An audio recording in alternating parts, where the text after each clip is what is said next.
that not only are we going to have more people here, and that also the discussion will be vibrant.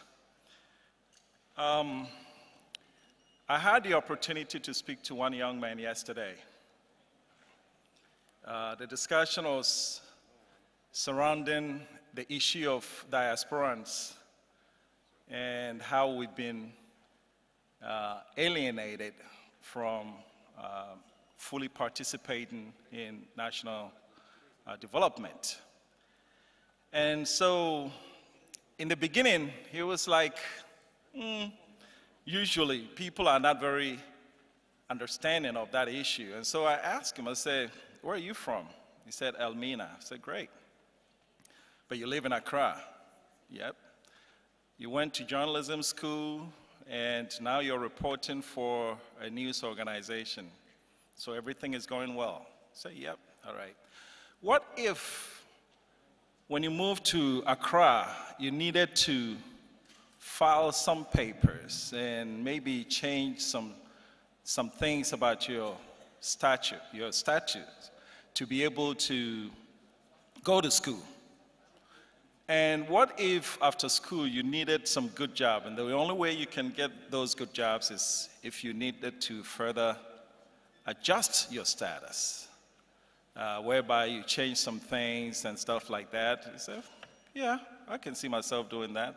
I said, okay, so now you've done all that, and you're now doing well, and all of a sudden there's this burning desire to go back to Elmina and show the girls, and show your parents what you've become of your life and how you want to help and things like that. But the moment you step back, they say, oh, hold out. Right now, you've changed. You're not part of us anymore. And oh, by the way, you're from a royal family, but that seat, you're not qualified to occupy it because you abandoned us, you went to Accra. And your argument is, but wait, I'm bringing something. Oh yeah, whatever you bring in, we'll take it, but that seat, you're not part of it. And this young man was so visibly upset. I don't know if he made that connection at the time, but that was the point where it hit him, that this is what diasporans have been going through ever since we left this country. And so the anger that he showed told me something, that a lot of people do not really understand these issues until you personalize it to them, where they can actually feel it.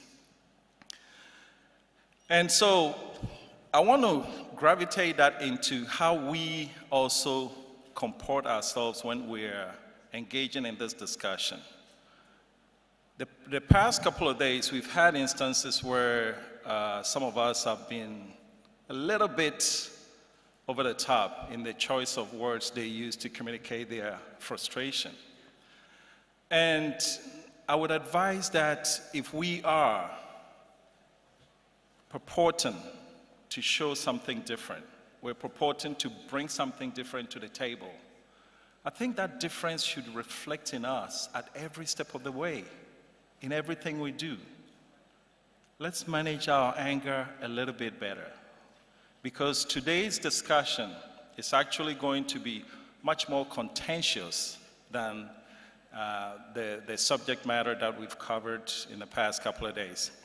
And so I want to welcome you today. We have a very good lineup. And by the way, a quick announcement. We have a gentleman coming here to the premises from the Registrar General's Department. His name is Chris Tete. When this whole process started, we felt the need to go and see if we would be given a dedicated desk for diasporans coming in to register businesses. And the Registrar General was very generous to grant us that dedicated desk on the spot. And so we do have that now. And that gentleman is going to be here today. He'll be at a booth. Once he's situated, we'll announce that. Today's political inclusion subject matter is very, very packed. We have His Excellency the Vice President, Dr. Mahamudu Bawumia, coming in to close the event. But before he does that, we have Honorable Shirley Ayiko Boche opening the session. We also have Honorable Otiko Afisa Jaba, Minister of Gender, Children, Social Protection. DRO Director Kwesi Abibio, Ewu Abibio will be here.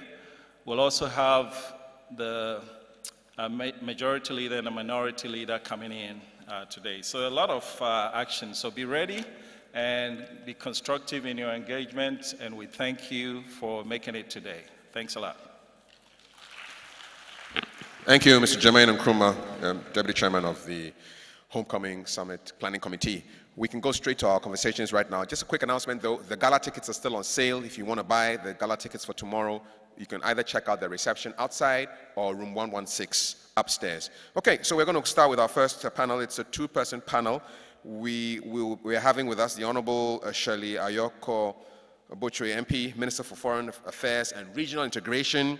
She'll be speaking on the ministry's role in promoting and protecting the interests of the Ghanaian diaspora, which means the most of you sitting in the audience.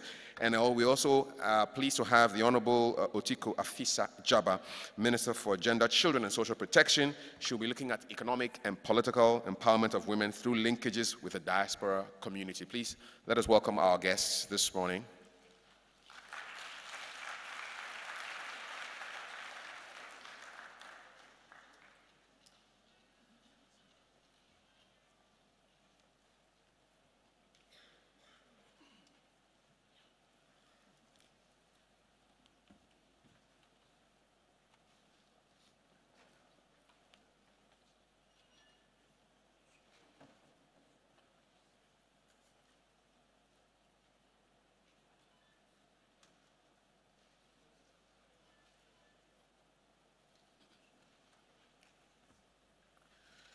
Thank you.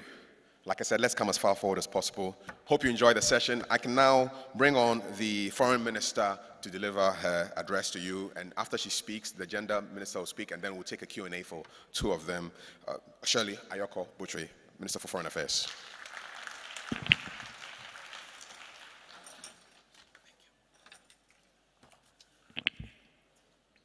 Thank you very much, Kafui. Good morning.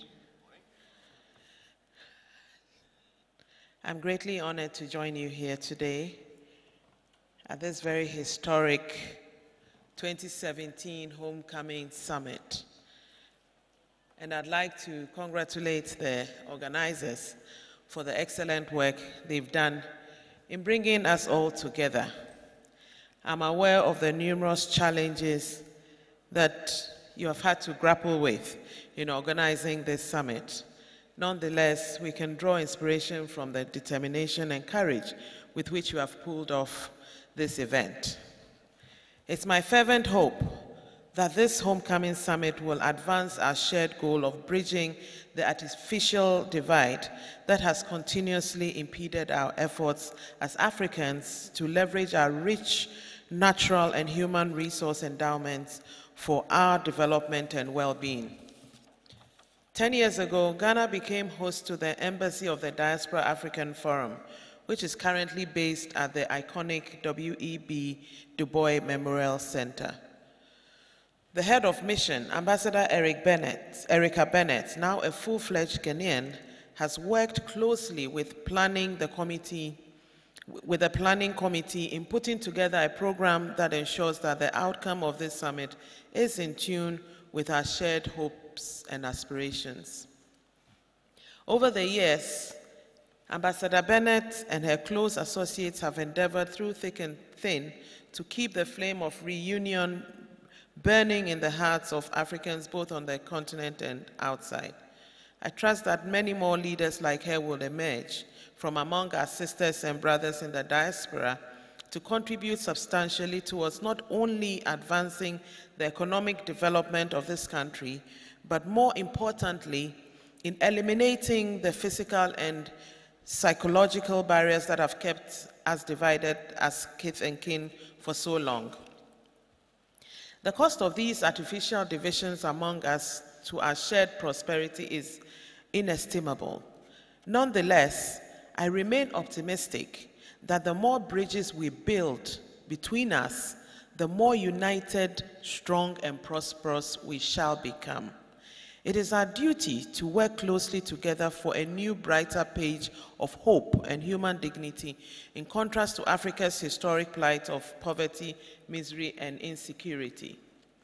It is in this spirit that I fully support the assurances provided yesterday by His Excellency President Nana Addo Dankwa Akufo-Addo that under his leadership, the ROPAL, Representation of the People's Amendment Law, will be implemented after due consultations with all the relevant authorities, including the Electoral Commission of Ghana.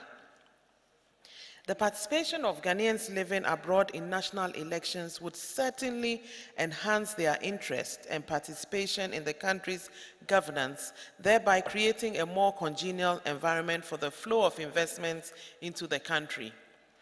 The fact that remittances from Ghanaians abroad is increasingly becoming a significant factor in the nation's economic development demonstrates that the well-being of Ghanaians living abroad is no longer a simple humanitarian or consular issue. In reality, it has always been a developmental imperative. This understanding must henceforth inform relations between the various Ghana missions and our nationals abroad. That is why the Diaspora Unit at the Ministry of Foreign Affairs has been tasked with working closely with the Diaspora Relations Desk at the Office of the President to achieve government's objective of involving the diaspora effectively in all aspects of national development. As a signatory to the International Convention on the Protection of the Rights of all Migrant Workers and Members of their Families, Ghana will forge closer working relations not only with other signatories of the Convention, but also with the non-signatory recipient states, so as to ensure that the rights of Ghanaian migrant workers living in those countries are fully respected. In spite of resource constraints and other practical difficulties, the consular officers in our missions are doing their best to promote and protect the well-being of our nationals. The feedback received from this homecoming summit shall enable us respond adequately to the needs of nationals. And I hope that will come out when we get to the Q&A session.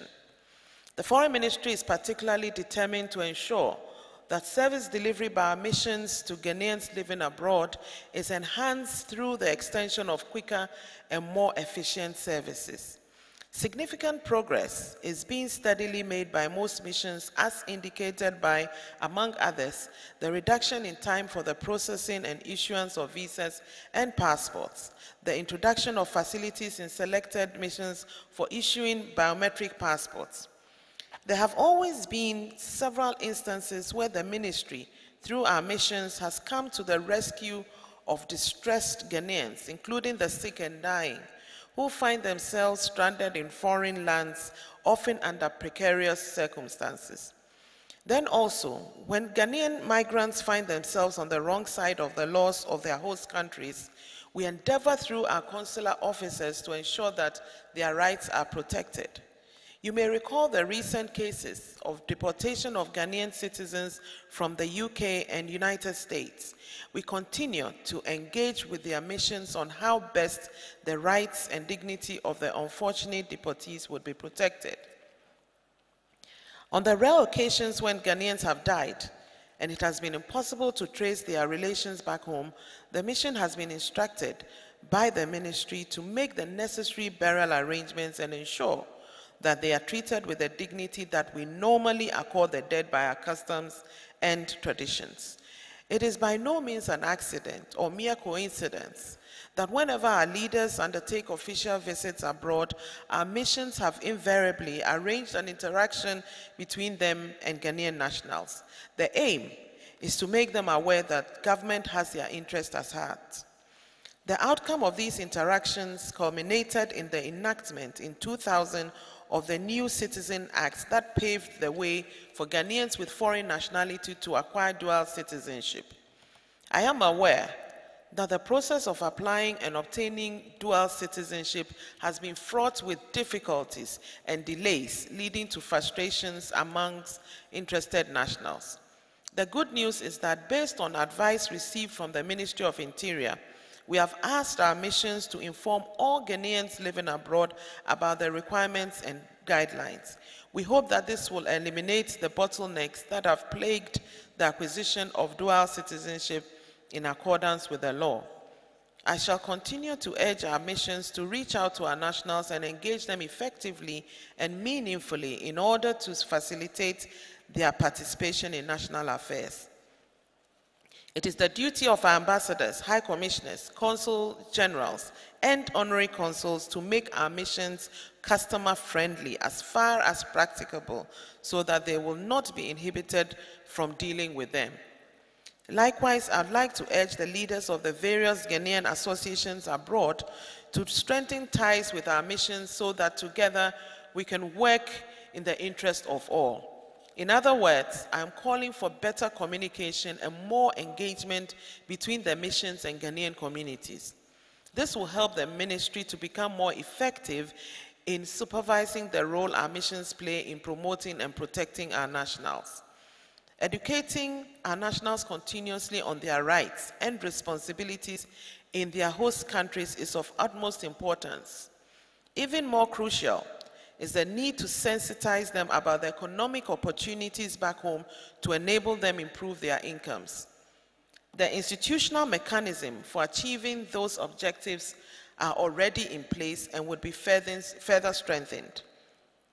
Since assuming office as the Minister for Foreign Affairs and Regional Integration, I have been working assiduously to make economic diplomacy central to Ghana's foreign policy pursuits. It is for this reason that I have revived the Economic Trade and Investment Bureau, ECTIB, which is designed to play a key role in the promotion of trade and investment between Ghana and the world at large. The Bureau will soon be formally launched. The partnership we intend to forge with various economic operators will definitely extend to the diaspora. I have no doubt that you have a crucial role to play in the success of our endeavors. In conclusion, let me stress that the Foreign Ministry is very much alive to its responsibility of promoting and protecting the interests of the Ghanaians living abroad. It is part and parcel of our mandate under the Constitution to promote and protect the interest and image of our country abroad. There has been a profound departure from the mindset that formerly led to the treatment of Ghanaians living abroad as foreigners or sometimes as second-class citizens. No government can afford to ignore or underestimate the invaluable resource that the diaspora constitutes. We must work together to ensure that the knowledge and know-how, as well as the collective financial muscle of the diaspora, is creatively and effectively channeled into the development of our beloved nation for the benefit of all. For this important strategic goal to be achieved, government, through the Ministry of Foreign Affairs and Regional Integration and its missions abroad, will continue to do its utmost to promote and protect our nationals living abroad. Once again, I thank you for the privilege and opportunity to share my thoughts with you on this important subject. Thank you very much.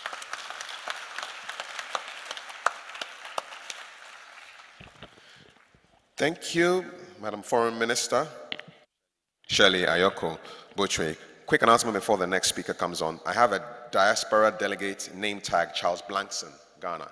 If you're missing your tag, please see me. We shall now receive the Minister for Gender, Children and Social Protection, the Honorable Otiko Afisa Jaba.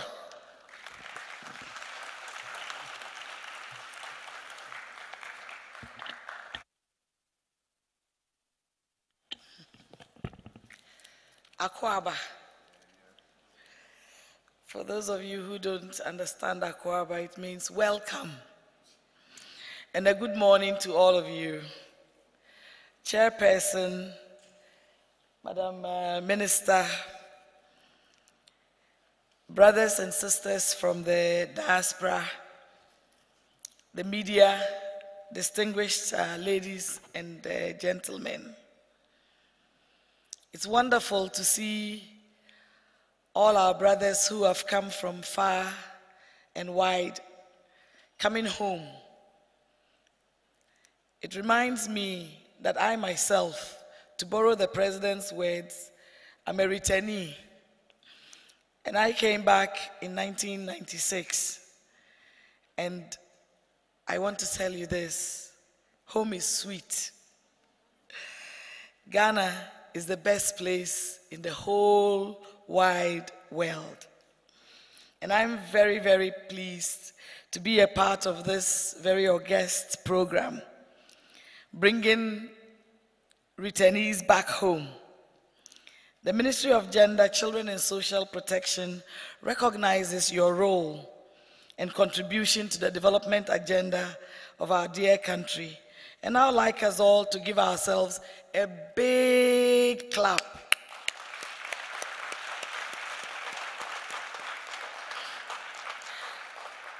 The relevance of your contributions in promoting the empowerment of our people, particularly women, in both the economic and political spheres, nationally and internationally, cannot be lost on us. Because the participation of women in every sphere of life is very significant in ensuring an empowered and sustained national development. Chairperson, Ghanaian women have contributed significantly to the development of Mother Ghana, both socially, economically, and politically. According to the 2010 Population and Housing Census, the proportion of males who are economically active are 54.7%, whilst the women are 53.7%.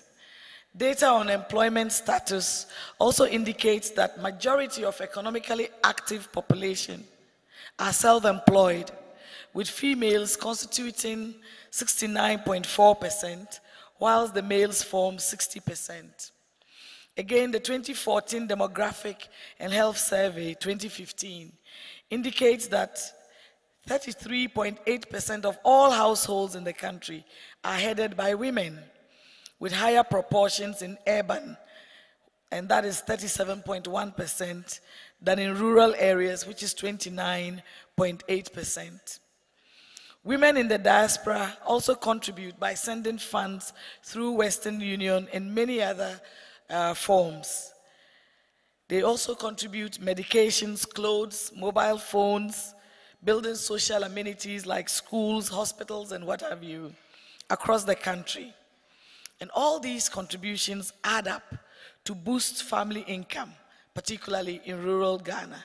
Without your contributions, it will be very difficult for the well-being of the Ghanaian, especially in rural Ghana. I say ayiko to you for all that you have done so far. But like Oliver Twist, we'll keep having to ask you to do more. Distinguished ladies and gentlemen, these statistics and contributions from women suggest that females participate fully in the economic and social development of the country, although their contribution is frequently undervalued in national accounts. In the area of politics and decision-making, representation and participation of women in Ghana has been slow but progressive. Currently, women parliamentarians form 13%. That is 37 out of the 275 membership, and that is unprecedented. 25% of the ministerial positions are occupied by women, while 14% of women have also been appointed into other political positions. Although we have made some gains, the number clearly shows that women are not represented enough in politics and decision-making in the country, especially because women are close to 52% in this country. So the gender inequality continues. Most often the argument is that women are not available to be appointed or elected into these positions. But I say that is a myth and false assumption created by men. Women, are you not available? Are you not available? We have role models like Esther Oklu, who started Nkulenu Industries. You remember the palm nut soup? We have the Hawa Yakubus. We have the Nana Kunedus, Theodoso Ko, who made our flag. Dr. Letitia Obing, the first female doctor. Mrs. Georgina Wood, the first female Chief Justice. And we have another female justice, Honorable Sophia Kufu. We have Joyce Bamfo, the first female Speaker of Parliament, and many others. And we have dynamic ministers like our Honorable Shirley Ayokobochwe and myself. Clap for us.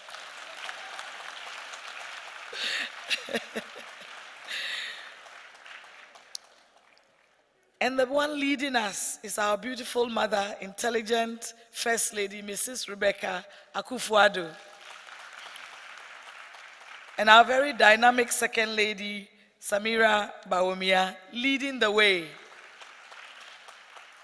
Our Chief of Staff, for the first time in the history of Ghana, very hardworking, Madam Frima Opari, is the first female Chief of Staff in the country. And there are other firsts, like the EC chairperson, Charlotte Osei. In industry, we have Frida Duplan. She's the managing director of Nestle. We have the women in Aglo, Madame Dorothy Danso, and the Gifty Afenye Dazi. We have Dr. Joyce Aye. Oh, and the Amabuziers, and what have you. Women are going places in the development of Mother Ghana, internally and internationally. The economy of Ghana cannot thrive without us. And we make the bane of the informal sector, and it is largely dominated by women. And we recognize that section as the engine of growth. Unfortunately, this sector is also characterized by an inadequate regulatory framework with the attendant higher risks. Generally, incomes and conditions in the informal sector are far less secure and more unstable relative to formal sector employment. To address this imbalance, the Ministry of Gender, Children and Social Protection will collaborate with other ministries and development partners to build the capacity of our women in financial inclusion, literacy skills, entrepreneurship, and the value-added chain. We need to prepare our women to take advantage of the initiative of our President, Nana Addo Dankwa Akufo-Addo, of the free SHS and the one district, one factory, to better empower ourselves. Nobody will hand over to you the good things in life. You have to take it. You have to work for it. You have to be dynamic. You have to sacrifice. You have to be bold. You have to be tenacious. And that is who we are. The Ghanaian woman, from the day she is born, is a leader. She leads her children in how to talk, how to crawl, how to walk, how to have values. She brings up all the sons and daughters of this great nation. How come when the sons grow up, they say that the woman is the insubordinate and that she is the shadow of the man? The woman who taught you how to talk, how can she be a second-class citizen? We must understand that Ghana has been running with one leg tied. The legs of the woman has been tied. Running with two legs is not easy. And running with one leg is just, to borrow the English word, plain daft. Distinguished ladies and gentlemen, by virtue of our cultural background, living in a male-dominant society, women face a lot of challenges that make them vulnerable and disadvantaged in both the political and economic environment. For instance, many women are involved in subsistence farming, but the land tenure system and its administration are entangled in a complicated web of family, tribe, clan holdings, where land is held in trust by the leaders of the family, who more often than not are men. And when you work hard with a man, your partner, and unfortunately he dies, the family might say that you have no ownership. How can that be equitable when you have worked so hard to bring up this very man? In cases where a woman wants to register her business, the lengthy process for registering businesses and opening of bank accounts, coupled with the time factor, makes it so challenging for our women, especially in rural Ghana. Sometimes women lack business acumen and marketing skills that may allow them to put together valuable and viable business proposals. This challenge can be addressed by education. That is the window of opportunity for all our daughters, that every girl child of school-going age must be in school, stay in school until she finishes.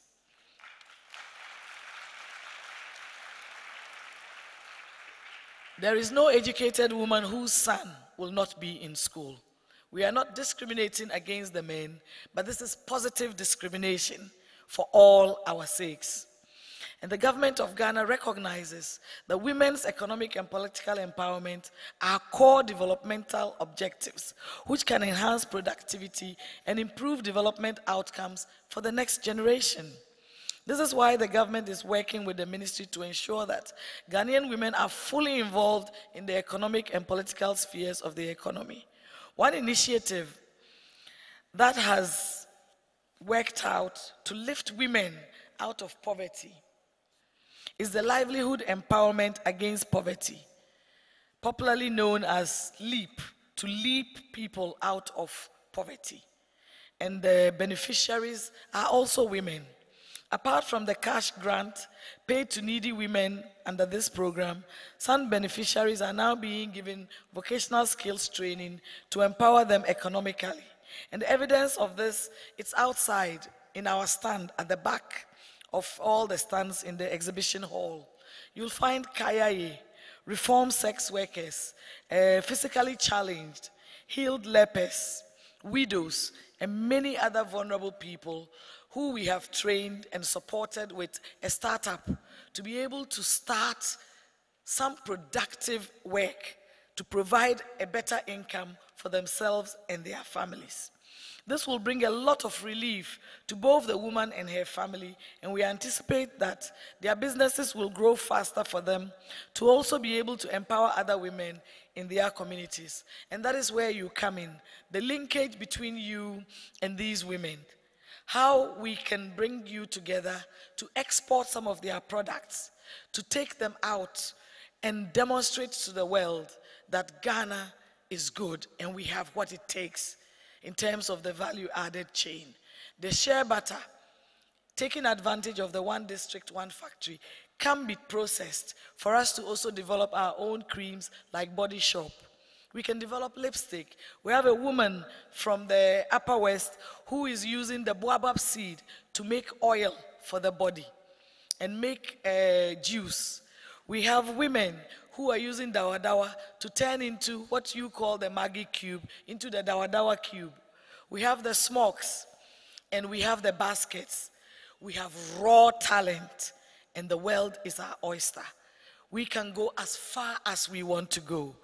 That is what we want to talk about here.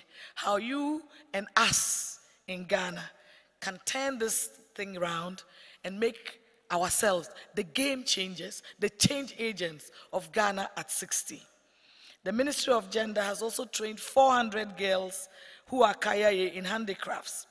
We know that a lot of NGOs are doing similar projects, and some of you can come and partner with us. It will be a great honor to have you complementing our efforts to help the less privileged to have worthy lives. Some of the women have been trained, but it is difficult to transfer their skills into capital gains. But we live in hope. The ministry therefore recommends that a clear alternative approach to promote sustainable and equitable economic development for women needs to be developed. A major step of the gender ministry is taking and making the effort to get the affirmative action gender equality law passed now. We will be presenting it to Parliament this year. to promote representation and participation of women at all levels of governance and decision-making in Ghana, as well as to redress other social and economic imbalances. A proposed 40% mandatory representation of women at all levels of decision-making processes, including representation on boards, committees, and political appointments, is included in this proposed law. Politics has become very expensive, and because of that, most women do not have the financial means or adequate educational qualifications to compete with men, and so they shy away. It doesn't mean that we are not available. This has not helped to see a lot of women standing for elections, and being insulted and being called a prostitute does not help. We need to work together to change the minds of our society from early socialization about having women in decision-making. Coupled with this, women aspirants are sometimes embarrassed with the fact that they might say, "You are not there for this program," and the program starts too early. Others start too late. Being a woman, you have to multitask. Be a mother. Be a professional. How are you going to combine this? We need to learn to manage our time and multitask better so that we'll continue to complement the roles of our males in the national agenda. This was the experience of several women aspirants prior to 2016 elections.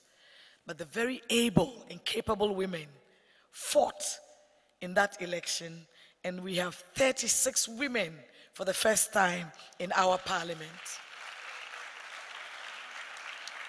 No wonder our president has recently been made the champion of gender and the co-chair of the SDGs. Let's clap for the president, Nana Addo Dankwa Akufo-Addo.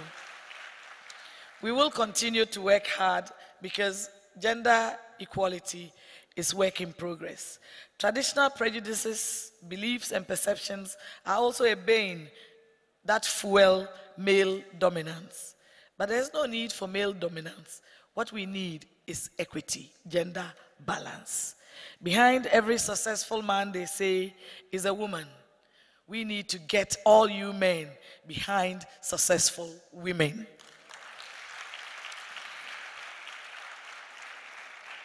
Politics, however, goes beyond education and wealth. It involves understanding of issues that need redress in various communities and an understanding of one's own ambitions, potentials, and objectives in life. Internal migration, seeking greener pastures, brings about a phenomenon called Kayaye. And we are working to have a mapping and a database so that we can engage more women or females who come to the cities to engage in head pottering known as Kayaye. And that is why we have trained 400. This year we're going to train 1,000. And when we work with you and you are able to send some of their products outside, I'm sure we can reduce this menace. The other threat to the development of women is human trafficking. You hear all these stories, gory stories of young girls seeking greener pastures outside of Ghana, and they end up being sexually or physically abused, sometimes dying. Home is the safest place on earth, and we will be working closely with the Ministry of Foreign Affairs, Ministry of Interior, National Security, Aviation, to see how best we can harness the potential of these young girls, give them the necessary training to be able to have a good life in Ghana. And those who want to go outside, we need to have a record of them. And they need to know that wherever the embassy is in Ghana, is home. And the embassy must have a record that Aishetu or Otiko has left wherever in Ghana and is in this place outside of Ghana at this address. So that when there is a problem, we can come to your rescue. A lot of the time, people leave, and even the embassies are not aware that they are in those places. We need to change this to make sure that we leave no Ghanaian out, and no Ghanaian should be abused anywhere. There should therefore be equity despite these challenges. And we have a lot of success stories that we need to share and to raise up our children at home and in the diaspora to have huge ambitions, because tiny Ghana, just 27 million, is the black star of Africa. We can be doctors, we can be engineers. We don't have to be cleaners when we are outside. We don't have to be just security men when we are outside. We can be anything we want to be. And you bring that talent home so that we can partner and make this country better and greater and the best place in the whole world. And so we must continue early socialization, educating our children that Ghana is the best place. Let them understand the uniqueness of being a Ghanaian. Speak the local dialects to them. Give them Ghanaian names and let them come home. This Diaspora Summit is not an event, it's a process. And next year, we want to see you here with your children, our children, so that when the ROPA comes and all the other things that you are asking for, and you go to be an MP anywhere, you will not need a translator because you have been speaking your own dialect wherever you are.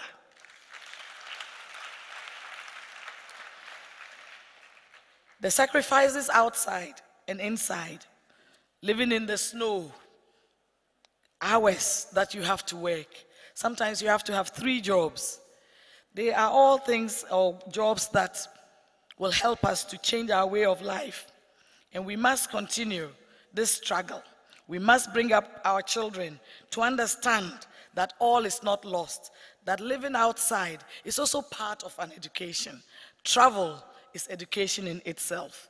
Distinguished guests, to conclude, I want to emphasize that there must be an end to suffering of vulnerable people, needy people, marginalized women and girls. Ghana has everything. We need a concerted effort to change the lives, to harness the potential. We can no longer continue to be a supermarket of raw materials. We must have the value-added chain here in Ghana and take advantage of the one district, one factory, so that we can walk the talk, that we are going to be a Ghana, as our president says, growing beyond aid, living without the handouts. We must engage and be a game changer and have a partnership with rural Ghana and with you in the diaspora to ensure that forever Ghana will be a game changer. We need to go back to the campaign to send the girls to school. Ensure that we take advantage of the SHS. Political parties should walk the talk and take action to promote the transformation of political culture to make it more transparent, accountable, and beneficial, taking into cognizance that without women, we cannot accelerate at the pace at which we want to. We must all support the passage of the affirmative action law and change the way we bring up our children. It is okay for both boys and girls to share household chores. It should not be a taboo. The woman's place can no longer always be in the kitchen, mommy cooking rice water, and daddy in the living room watching television. When we share the housework, we can all watch television together. Let's respect each other and acknowledge the hard work of both men and women, that we need to complement each other from birth to adulthood. The ministry welcomes the partnership, technical and financial support and ideas to help mitigate the plight of the Ghanaian women. Together, ladies and gentlemen, Ghana 60 years on, we, you in the diaspora and us in Ghana are the game changers. Let's empower our women to better develop Ghana and raise the flag of Ghana higher. Long live Ghana, long live the diasporans. Thank you very much. Thank you. That was good.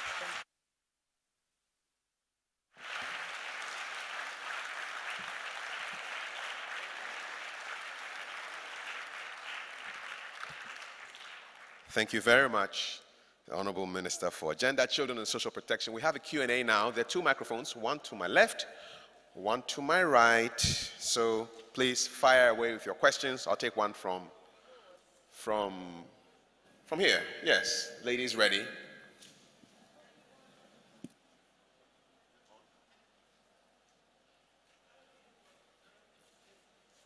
Can we have the microphones? Yeah, try it again. The microphone here needs to work, please. How about this one? Yeah, it's working. Hello? I love it. Okay.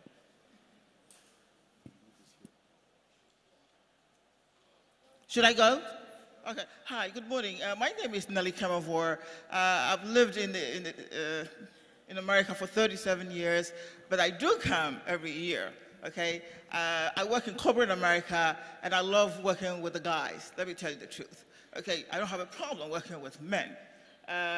America is, corporate America is full of men. But the thing is, though, I admire the women very, very much. Now, the thing is, charity begins from home. We need to support, women need to support each other. That is so critical, okay? Because we can blame men all we want. It's not gonna work. You know, do we play golf? We don't. They don't prevent us from going to the golf course. I do. Okay, so let's get that straight. Now, the past 6 years, I've led a team of surgeons to Tatakwashi Memorial Hospital to come and volunteer. A team of 25 people. And now today, I can say that single-handedly, we have set up a telemedicine tower there to help all surgeons in Ghana to have access to a library, a medical library in the USA. So charity begins from home. The women need to support each other first, and then we can point a finger at the men. Thank you. Thank you. We'll take one from here. Do you have a microphone? There's no microphone. So while it's coming over, we can take a question from here. Okay, good morning. My name is Susanna Akam from the Netherlands. I have a question for the Honorable Minister Otiko. She just mentioned that the Kaya Yoke ladies, 400 has been trained and yet to train 1,000 to come. My question is, after the training, do they go back to their villages or they still stay in Accra, sleeping around the stations and other things? So my question is, what happens at the end of the training? Thank you. Thank you. We'll take a third question and get some responses and then take a few more. Go ahead, sir. Okay. My name is Dr. Michael Baffo from the University of Manitoba in Canada. Swagger Mama, we love you. My comment and question goes to the Honorable Foreign Minister. Yesterday, one of your deputy ministers told us that we are whiners, right? And so we need to continue to whine to bring out the problems that we encounter. One of the problems that we have in the Ghana missions abroad that most Ghanaians complain about is the attitude of some of the people who man the missions in the various countries. Sometimes you go to get a visa to come to Ghana or some services, and the treatment that you get makes you feel so bad to be Ghanaian. So my question is, what kind of training that you put in for these diplomatic staff on human relations and interpersonal communications so that they project not only a good name for the country, but also in the countries that they are accredited to? Thank you. Thank you very much. We'll take some responses now and then we'll get back to you.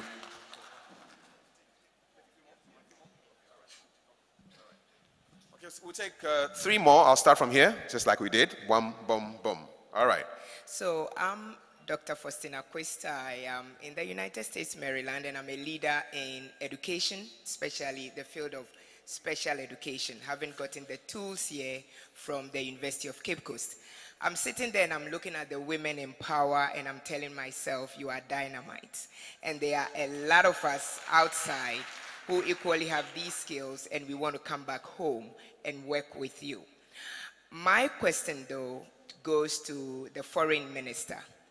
And I am so proud to say that today I do have dual citizenship because my whole goal is for me to be able to work here in the United States, to use the resources so that we can work together to improve the country. But I remember before I got my dual citizenship, followed through all of the processes, paid and everything, only to be told that they couldn't find my file because, of course, I didn't grease somebody's palm. And I refused to pay the bribe. And I was able to, fortunately for me, get to a member of government, at that time, 2 years ago, to the point where I was so furious, I said, I need to have this dual citizenship or there is going to be a problem because I do have my receipt. And I was fortunate enough that the government, the member of government had to do DHL, make sure everything was done and DHL it to me in the States. My question is, now that you are in power, what processes are in place to make sure that we are providing feedback? Because feedback can be both positive and negative to help us improve the process. Thank you. All right. Can we have another question? There's a microphone here. While it gets there, let me take a question from there. Let's keep our submissions as pointed as possible. Kojo from London. Thank you. A question for the Ministry for Gender. As a previous speaker said, Kayaye women, do they go back to Kayaye when they finish the training? If they do, then the training didn't help so much. And the other thing is, we have free SHS, free education. Why are there still so many girls and children selling on the streets despite the free education? Because if you go to Abidjan, you don't see children selling on the streets at all, or any women hawking at all. And yet they have similar economy to Accra. So why can they manage to have no hawkers, but we still have women and children hawking? All right. And I'll take one from here. Yes. Hi, I moved to Ghana in 2014 to invest in real estate, which is generally a male-dominated industry. And you're always, you're telling people to come home, but they're always coming across challenges. They're always having to fight for what they want. So the Minister of Gender, you mentioned that people in the north, there's ladies in the north that are selling shea butter. Shea butter, black soap is something that a lot of people take out of Ghana, but they take individually. So I wanted to know what programs or what physical things are put in place to connect people from outside with those women, because there's so many people that would like to engage and connect with those women to actually transport things out of Ghana. Thank you. Let's have you're done. Yeah, no, sorry, because I think the whole summit, we've heard about the whys. We know why we should come to Ghana. We know why Ghana's great, but I think what's lacking is the how. How do you connect? How do you actually go forward and actually take action rather than just all this talking? Thank you very much. We'll take a couple of questions from here. The ministers are writing down the questions and they will answer them when I give the floor over to them. Okay, so your question, please. Okay, hello. My name is Mariana Duije. I'm a master's student currently in the UK. And it's very inspiring to see these two ministers here. You guys are doing an amazing job, and I'm very, very inspired. Thank you very much. My first question is to the foreign minister, and I wanted to know that right now, is there an active list of diasporans somewhere? Because if not, you were talking about how you would disseminate the information to diasporans around the world. So I wanted to know, very similar to the last question, about how you would pass this information on to people who live outside of Ghana. And then my second question is a challenge to kind of both of you and to everybody in this room. Do you think that Ghana has the capacity to support a female president one day? Okay, thank you. Give the microphone to the gentleman. Hello, let him ask that question. Yeah, next person, question. Yeah, and then I'll come back to you. Go ahead. First and foremost, I would like to congratulate the two female ministers here. And can you kindly get the mic closer to your mouth, almost like an ice cream? Yeah, I would like to say a big thank you to the dynamic ministers here, female ministers here. I'm an economic operator in the United Kingdom and in the EU. Two things. First and foremost, I would like to advocate the reactivation of the Diaspora Fund. I think it is necessary to attract voluntary contributions from the diaspora. And also, I think there's a need for a newsletter that updates the diaspora about events. And then there's just a little thing I want to say about the deportees. Deportation orders by their nature expire after 3 years. So I think there's a need for a deportees advisory board that would help deportees to apply for revocation of their deportation orders in whichever country they were deported from. And that's about it. Thank you very much. You have 2 questions from there. Quick. Yeah. Thank you. Yeah. My name is Yao Chirboatin. I live in Virginia, United States. I have 3 points in here. I've already jotted them down, to the Secretariat, and I think they would espouse it and then let us know. The first one is in connection with the Ghanaians abroad and their relationship with the missions. It appears to me that most Ghanaians outside do not know the missions. They don't know what they do, except when it comes to renewal of passports and then acquisition of visas. So in this course, I would rather urge the Ministry of Foreign Affairs to try and let the staff reach out to the Ghanaians, not Ghanaians reaching to the missions. They should go out. They can do that by, going through the churches, going through the various associations, and then even attending parties. Ghanaians like parties so much, so that they tell them, what they are all about. Other than that, I don't think we are making good use of the missions. The next one is in connection with the visa lottery. I am a beneficiary of it in 1998. I am of the opinion that if the government, put in and make an input, and then give a little bit of direction to the winners, when they come into the United States, they would educate themselves, get enough skills to acquire more money so that the volume of foreign exchange that is coming into Ghana will be great. Some people come in there, they don't have any direction. 2 days ago, I was having a discussion with a colleague who came down from the US. Chief, can you just make the point so that we can allow others to get as many questions in, because they have very limited time. They need to rush back, but they graciously allowed us to spend some time with them. So please get to the point. The third point is trading. I was in California. I saw Burger Hut, and it was selling for $35. I've lived in Burger. I know how much it costs in there. I don't know when people are negotiating whether there is an input by the government so that these producers underprice themselves. I think if we make a formal way of making these things out, they are going to get money, and then people will improve their lives in the rural areas. Thank you. Thank you very much. Let's get a question from you as well. Very brief. Hello. My name is Kwame Afre. I'm a product manager in a software company in Finland. We deal with customer service surveys. I have 2 questions. One is basically a comment. I'm also a member of the Ghana Union in Finland, which we deal with the mission regularly. We always hear when you travel, register with a mission. For example, in Scandinavia, we have only 1 mission. So if I'm in Finland, the mission is not close to me at all. So what I'm suggesting is there should be a mechanism, online e-service should be there that I can easily register with the mission and not necessarily traveling to Denmark to register.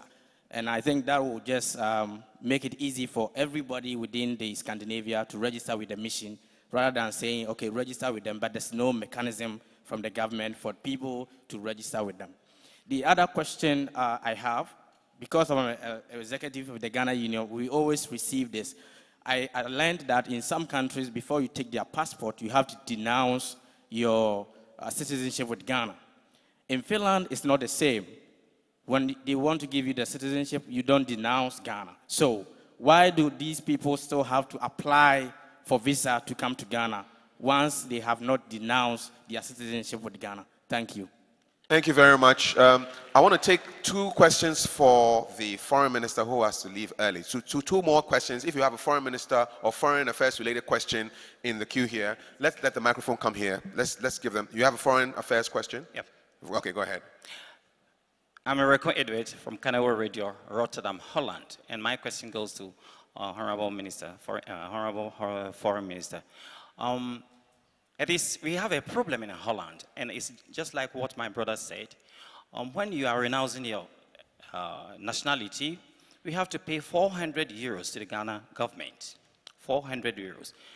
Whilst in Germany, they are paying 150. And we have, I spoke to Honorable, he is now gone, Mr. I mean, our High Commissioner, I spoke to him about it, that we don't understand the reason why we still have to pay that amount. It's very huge, whilst Germany are paying less. That was Mr. So you want a reduction? I want, yeah. Fantastic. Thank you. Foreign Affairs questions. Yes, these two. And then we can get the responses from the Foreign Minister, and then we can continue with the Gender Minister's questions. Thank you. Foreign Affairs question, right? Yes. Thank you. Hi, my name is Nicholas from UK. I want to ask Honorable Ayeko Boche about the acquiring passport in United Kingdom and also the cost of it. 5 years passport costing £180, which I think is quite expensive. And also, why are you not increasing the years so that, like other countries, the passport is about 10 years? Instead of always going in there every 5 years, every 3 years to acquire for passport. All right. Can't we do that? It's a great question. Okay, Foreign Affairs question, please. Yeah. My name is Daniel Darker from Germany. We have a peculiar problem in Germany, similar to the gentleman who spoke about Finland. In Germany, you are asked to denounce your citizenship, which means that we don't have any right to come to Ghana to do any political activities. Now the question is, we need to get visas before coming to Ghana. It is only by accident of history that I end up in Germany and not in England or the USA, where they enjoy the dual citizenship. Now, where is the equality? And number two is this, that am I going to, or my children going to continue getting visas before to come to Ghana? And for one thing, the visa fees are very high. Okay, so we'll get some responses from the Foreign Minister now. It has to do a lot with renunciation. One more. Is that a passport? Yes. Is that a Yes. quickly, Yes. sir? My name is Jonathan Hammond from New York. If you go to New York, you see all the embassies having their flags or colors, their colors of their countries on their buildings. But in Ghana embassy in New York, you hardly locate where the place is. And if you get to New York embassy, you don't see even Ghana flag in front of the office. And then two, the people working there, sometimes you go there around 12 and they are closed. And I don't know why they do that. Okay, we'll get some answers right now for you. The flag and why they close early. All right? All right. Madam Minister, over to you.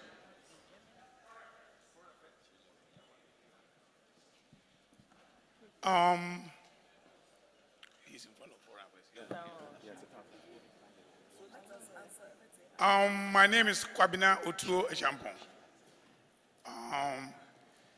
I'm happy to be here today because the foreign minister is somebody from my constituency.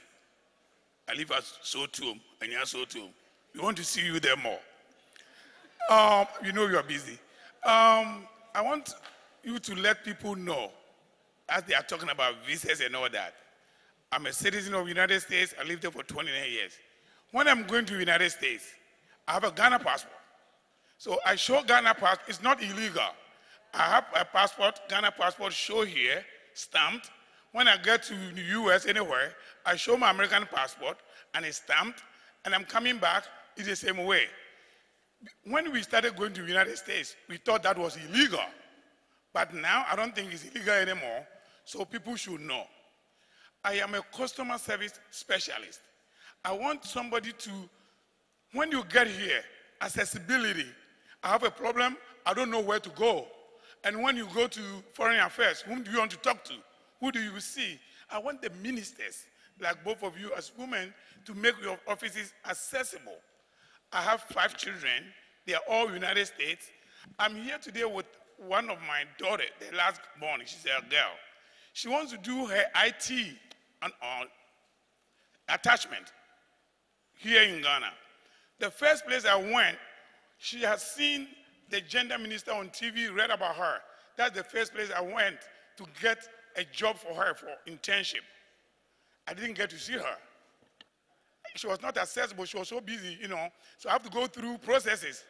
And before, So you want access, you want more access. And now All right. the girl is here Okay. working at the Supreme Court. All right. So I want to know how to Get access to the people you want. And I want to meet with the All right. So now we can take the responses. Thank you very much. You will take it there or you come here? You come here? Okay. All right.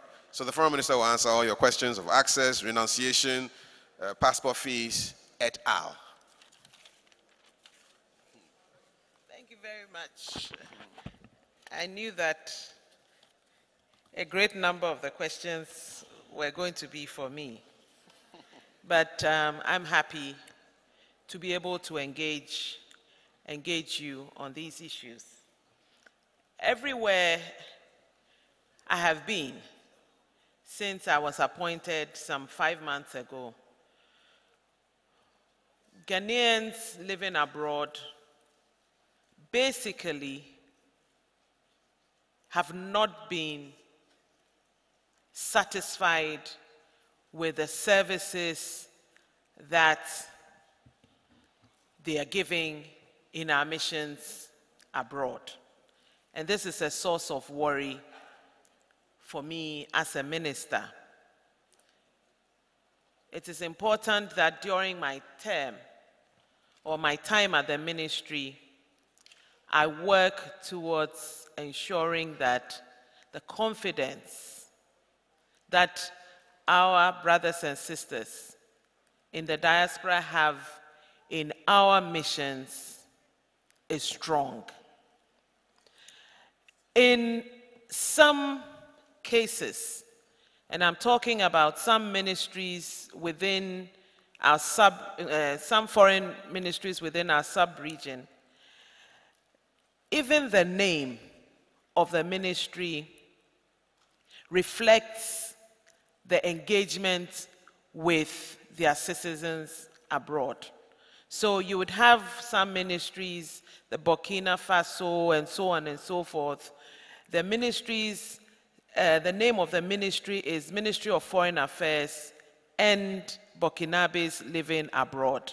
So immediately you can tell that the ministry's mandate includes engaging their citizens. Our mandate as a ministry is, apart from all we do, is also to engage our citizens, protect our citizens living abroad. And I can assure you that this is one of the areas that I am going to concentrate on. The first person who asked a question was about the attitude of embassy staff, the difficulties faced by Ghanaians when they go to the embassies. I keep saying it, that each time you step foot in a mission, an embassy, wherever you are, a Ghanaian embassy, whether it is to apply for a visa, to apply for a passport, or to seek assistance in any form, it is imperative that the foreign service officers who work there give you 100% very good customer service. If you are paying for a visa, if you are paying for a passport, I keep saying that in the fees that you are charged, embedded in those fees are customer services as well. It's not just the booklet that you are given, but from the moment that you step into the grounds of the mission, the embassy, you are to be accorded respect and to be given good customer service. So what we have decided to do, and it's still, I'm new, it's still at the consideration stage, is to ensure that all our officers are trained or retrained in customer service. Because otherwise, we will continue to have these complaints, and these are very legitimate concerns. and complaints. It's not like you live here. Even here in Ghana, we are demanding good service.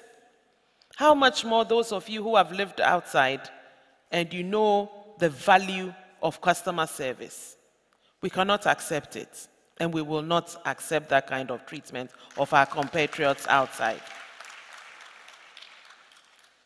So, training is what we are going to do. And I'm hopeful that very soon you should be seeing some improvement in the way that our staff interact with you.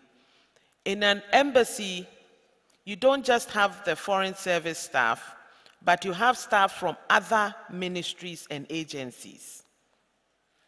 And we're going to work together, interministerial committee, to ensure that each staff, regardless of which agency you're coming from, once you are posted to an embassy outside, you are required to exhibit a certain standard of customer service.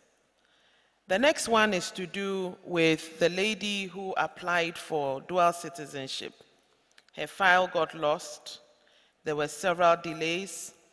And what makes it even worse is the fact that she didn't get any feedback. That is a problem. And we've had several issues like that. I've had several complaints where you ring our missions outside, and I'm admitting it, I'm not going to hide it. Because these are the complaints that I come across. That you call, and you can call for 15 minutes, and nobody even bothers to pick up the phone. And you are not calling to chat with anybody. You are just calling to find out the status of an application. Why should it be difficult for people who have been employed as receptionists to answer calls and talk to people, and yet they are not doing what they're supposed to do? I can assure you that this will also come to an end very soon, because we are working on a system to put in place in our missions so that when you call, it doesn't take too long for them to pick up. I'm told it's a software. And at least when you leave a message, somebody will take the trouble to call you back and to answer the concerns that you have. That's the least that we can do. So, Madam, with regard to the dual citizenship, what happens at the missions is that we are collecting points. So we collect the applications, and the applications are sent to Accra to the Ministry of Interior, where it is processed and approved or declined, and then it goes back to the mission. But like I'm saying, at least at every point in time, when it is required for us to give the status of an application, we should be in a position to do that.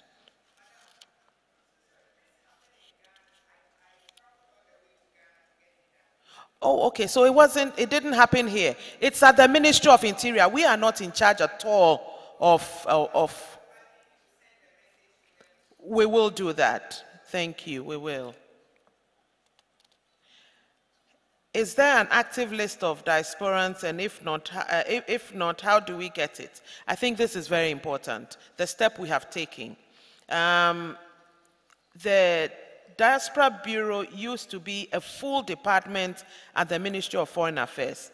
Because His Excellency the President wanted attention to issues to do with the diaspora, he has moved it to the Office of the President. So what we have done is to scale down from a department to a unit.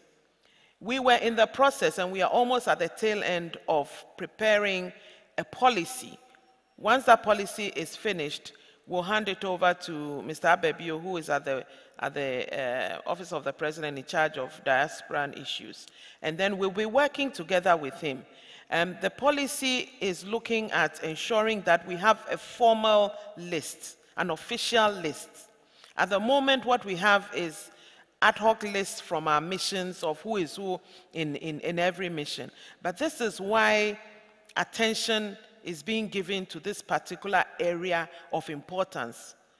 We realize how important you are to our development, and this is what we're going to do. So Mr. Abebio might want to explain or expand on what I've just said and how he intends to do it. But I know that my unit is going to work with him once the policy is in place to have an official list in every country of Ghanaians who are willing to come back and help us in the development. When it comes to Ghanaians generally, the problem we have is that we do not have an official list of who is who in a particular. You take the UK, for instance, most people in the UK, and I believe there are more people who are there who are undocumented than those who are documented. And most of them do not want to be known officially because they have suspicions that maybe if there is a list of where they are in terms of their address and who they are, it could be to their disadvantage at some point. This is not so. This doesn't happen. No embassy of Ghana anywhere will voluntarily or even forcefully give out a list of Ghanaians, whether they are documented or undocumented, to any immigration service. So these fears are unfounded, and I hope that more and more people will let us know where they are so that officially we know how many Ghanaians are outside the country. We have a ballpoint figure of about 2 million, but I believe that there are more. There are more than 2 million Ghanaians living outside. I take Cote d'Ivoire, for instance. There are over 500,000 Ghanaians alone in Cote d'Ivoire. In Nigeria and Togo, the same thing. So I think we have more people than the figures that we are putting out. But it also depends on how best you work with us to let us know that you are in a particular country. Does Ghana have the capacity to support a female president? This is for the gender minister, so I'll leave it with her. The Deportees Advisory Board, I think it's not a bad idea at all. It's something that we should look at. And it will be an interministerial sort of advisory board, because when deportees, people are deported, Ghanaians are deported and they come back, it is not just the foreign ministry. It is the Ministry of Interior, National Security, even the Health Ministry, and so on and so forth. So something like that would not be a bad idea at all. Ghanaians living abroad and the relationship with the missions. Most don't know what the missions do. It is the responsibility of the missions. And I believe they do quite well in that respect to engage Ghanaians. They have to go and engage Ghanaians wherever they are. And these days, you guys have made it so easy for the missions because you have grouped yourself into associations. So engaging Ghanaians living in the diaspora should be very easy. It is part of consular services. Apart from the normal work of the embassy, the consular officers are supposed to visit you. Where they should visit you in times of joy and in times of sadness. So even when you have a problem, you're dying, even when you're sick, when you've been incarcerated, and so on and so forth, we must know and we must accord you regular visits. Even when there's a joyous occasion and you invite them, they're supposed to be there with you. And then now we have all these Ghanaian churches outside, and therefore it is easier for them to come and engage you. It is part of the job that they are supposed to do, and we'll ensure that they do so. Visa lottery, government should have an input. I'm not too sure how government can have an input in the policy of another country. that would be intrusion. But what I know is that we're getting to a point where, because of all these abuses of Ghanaians who are lured to go to all these countries, especially the Gulf states, we're getting to a point where Mr. President, in fact, Mr. President has asked that we sit down and formally look at formal engagements with some countries where we formalize the arrangement. So if it is girls who want to go and see greener pastures, let's say in Kuwait or Dubai or Saudi or whatever, we need to sit down with the country and say that, yes, maybe we will provide you with the manpower, but then, number one, you treat them well, you go through due process, ensure that everything is well done so that they are not abused. And at every given time, we will know where A is or B is in any country so that we can monitor them until their contract comes to an end. So that is some of the things we can do. But to directly influence American policy, that will be difficult. Even more difficult now, now that Trump is in power. Online services, registering with the mission online, I think is a good idea, especially for countries where we do not have missions. Even where we have missions, when you live abroad, time is money. So it's not a good idea to always go to the missions in person. If you can do it online, it will be a great idea. So it's a suggestion that I'll take on board. Renunciation of citizenship, why you have to take visas. For now, that is the way it is. You have to take a visa. But I don't think you'll complain if we make the process of acquiring a visa simple and easy for you to acquire a visa. It's because it is fraught with all kinds of problems. That is why most of you complain. But then once you renounce your citizenship and you hold a passport of your host country, it becomes difficult. You are no longer a Ghanaian unless you have dual citizenship. In that case, then yes. But otherwise, then it's difficult for us to do anything about it at this point in time. Same to do with Holland, the problem, renunciation fees to Dutch government. I believe those are fees charged by the Dutch government, and it's charged all over the world for people who want to renounce their citizenship and take up Dutch citizenship. So that's for the Dutch government to decide. 5 years cost of passport. I think you're right. At least we will not be inundated with applications and with problems if the duration of passport is 10 years, like it used to be, and not 5 years. It's creating problems for us, and we are beginning to realize it. The passport director is here, Mr. Enos, and he's assured me he's come up with some proposals that we're going to look at for extending the time, going back to 5 years. But of course, children who are up to 16, it's normally 5 years because they change, their features change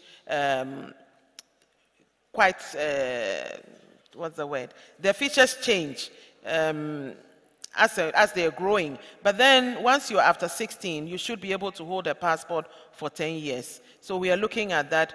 We are looking at increasing the number of pages for a passport because there are people who are frequent travelers, and therefore their passport booklets get filled up very quickly, and that's a problem. They have to go through the hassle and so on and so forth. So these are some of the questions that you have asked. But let me assure you that I'm not going to slack on my responsibility as foreign minister for you to go through a lot of hell, the hell that you go through in engaging with our embassies outside.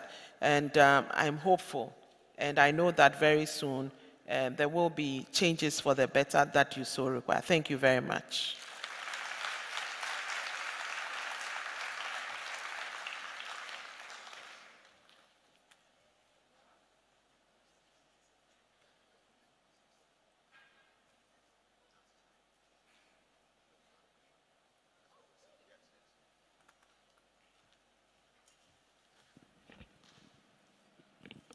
Is it on?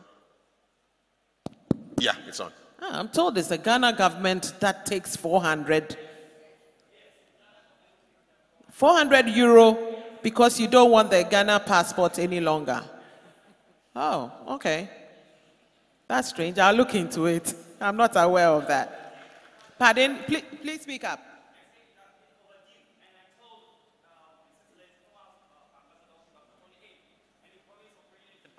And also now we haven't heard anything from it. Yes, he'll have to bring it to Parliament because all fees, But Dr. Tony all Edo is not fees there. are, pardon? Dr. Tony Edo is no more there. Yeah, he's no more, and he was an ambassador. So you're directing it to the right quarters, Ministry of Interior and Ministry of Foreign Affairs. And fees, can I answer you, please? Fees are determined by Parliament, but it is upon the recommendations that are taken to Parliament. So I will look into the matter and talk to the Interior Ministry as well. Okay. Thank you. Okay, the Foreign Minister will be leaving us now. I just got a message of appreciation when you visited South Africa to engage with victims of xenophobia attacks. Madam Ayoko Botre, we've got a message here from Ghanaians in South Africa who are just appreciating you when you visited in South Africa to engage with the victims of the xenophobic attacks. So they are very much appreciative of your actions, and they are here. They wanted to say thank you to you. All right. So she leaves us right now, but we do have questions for the gender minister. Are these gender questions? These are all gender questions. Can I take a few? Or you want to answer the ones we have first? Let's answer the ones you have first. All right. I have about 8 questions here. Let me try and answer them. The director of passports is here, so if there are any questions, he can field those questions for you. Thank you. Where is the director? Just raise your hand, Mr. Director. Fantastic. You're welcome. The right man. Okay. I'd like to invite you up to the stage, Mr. Director of Passports. Is that a good idea?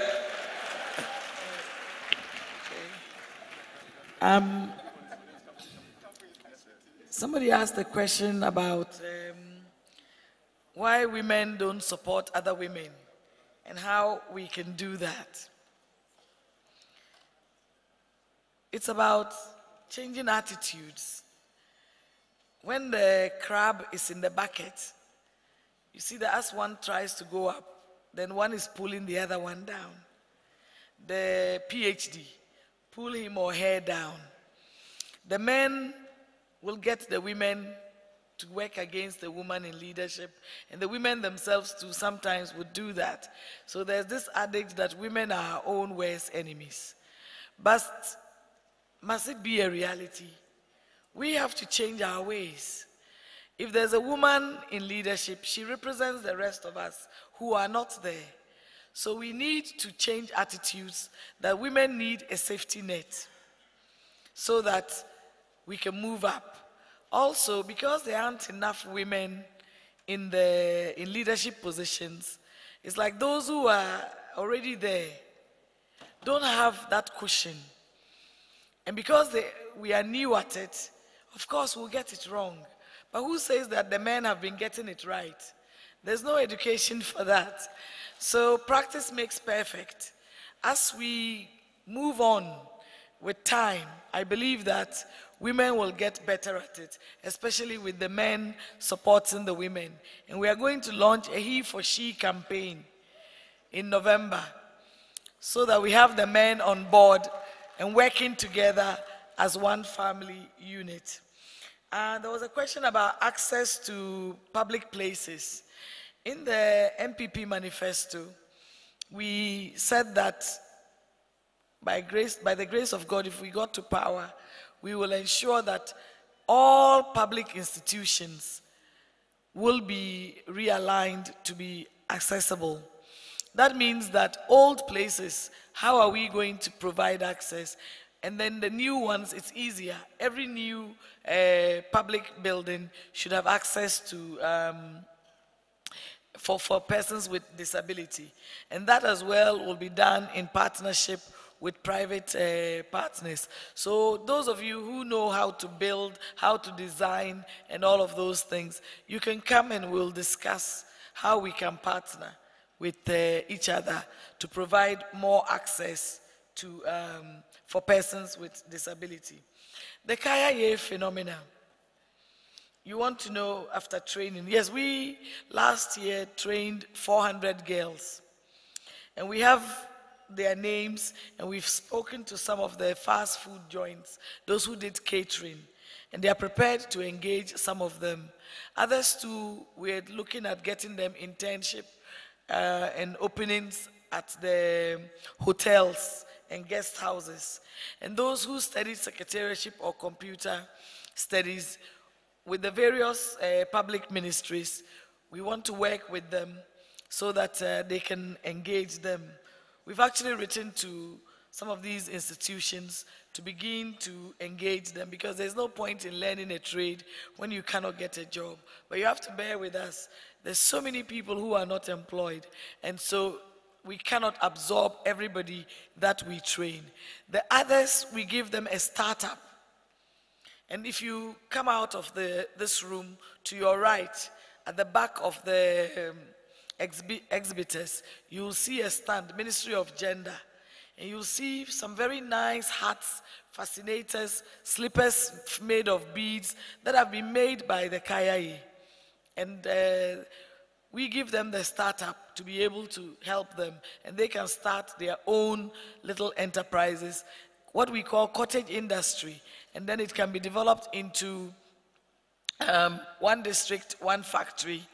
And in terms of social marketing, we'll link you up with them, sorry, so that how we market their things in Ghana and outside will also help to empower them. The other thing you asked about the Kaya, those who are in the rural, the countryside, how do we keep them there? The SHS initiative, we want every child of school-going age to be in school. So that is a program that we are embarking on to map and have a database of all the Kaya in Accra and in the cities, Kumasi and in Takoradi. Helping to get partners to have sleeping places. Somebody asked about that. So that there is a partnership to develop hostels, just like you have the YMCA in places, or hostels that are affordable, especially during the rainy season. If we don't have the education as well as income generating activities in the countryside, especially the 3 northern regions where the girls come from, it will be a bottomless pit. So it is a law that every child of school-going age since 1992, what we call the F-cube, free, compulsory, universal basic education. Every child must be in school. But people have the excuse of poverty, that because of that, or they have to pay fees. Well, now education is free from basic up to SHS, so there are no more excuses. And we will do the monitoring, working with the opinion leaders, traditional rulers, Ministry of Local Government and Education, to ensure that we are able to reduce the numbers and even bring a stop to it so that every child of school-going age can be in school. Children hawking is an indicator that all is not well in Ghana and that we have a lot of work to do. It's still part of people abusing the law. There is a law in Ghana from the Children's Act 560 that a child of school-going age who is not in school, the parents commit an offense, or the carers. People do not know that there is a fine of 500 Ghana cedis or 1 year imprisonment or both. And we need to send that message out. We have a lot of policies to protect children, but the enforcement is lacking.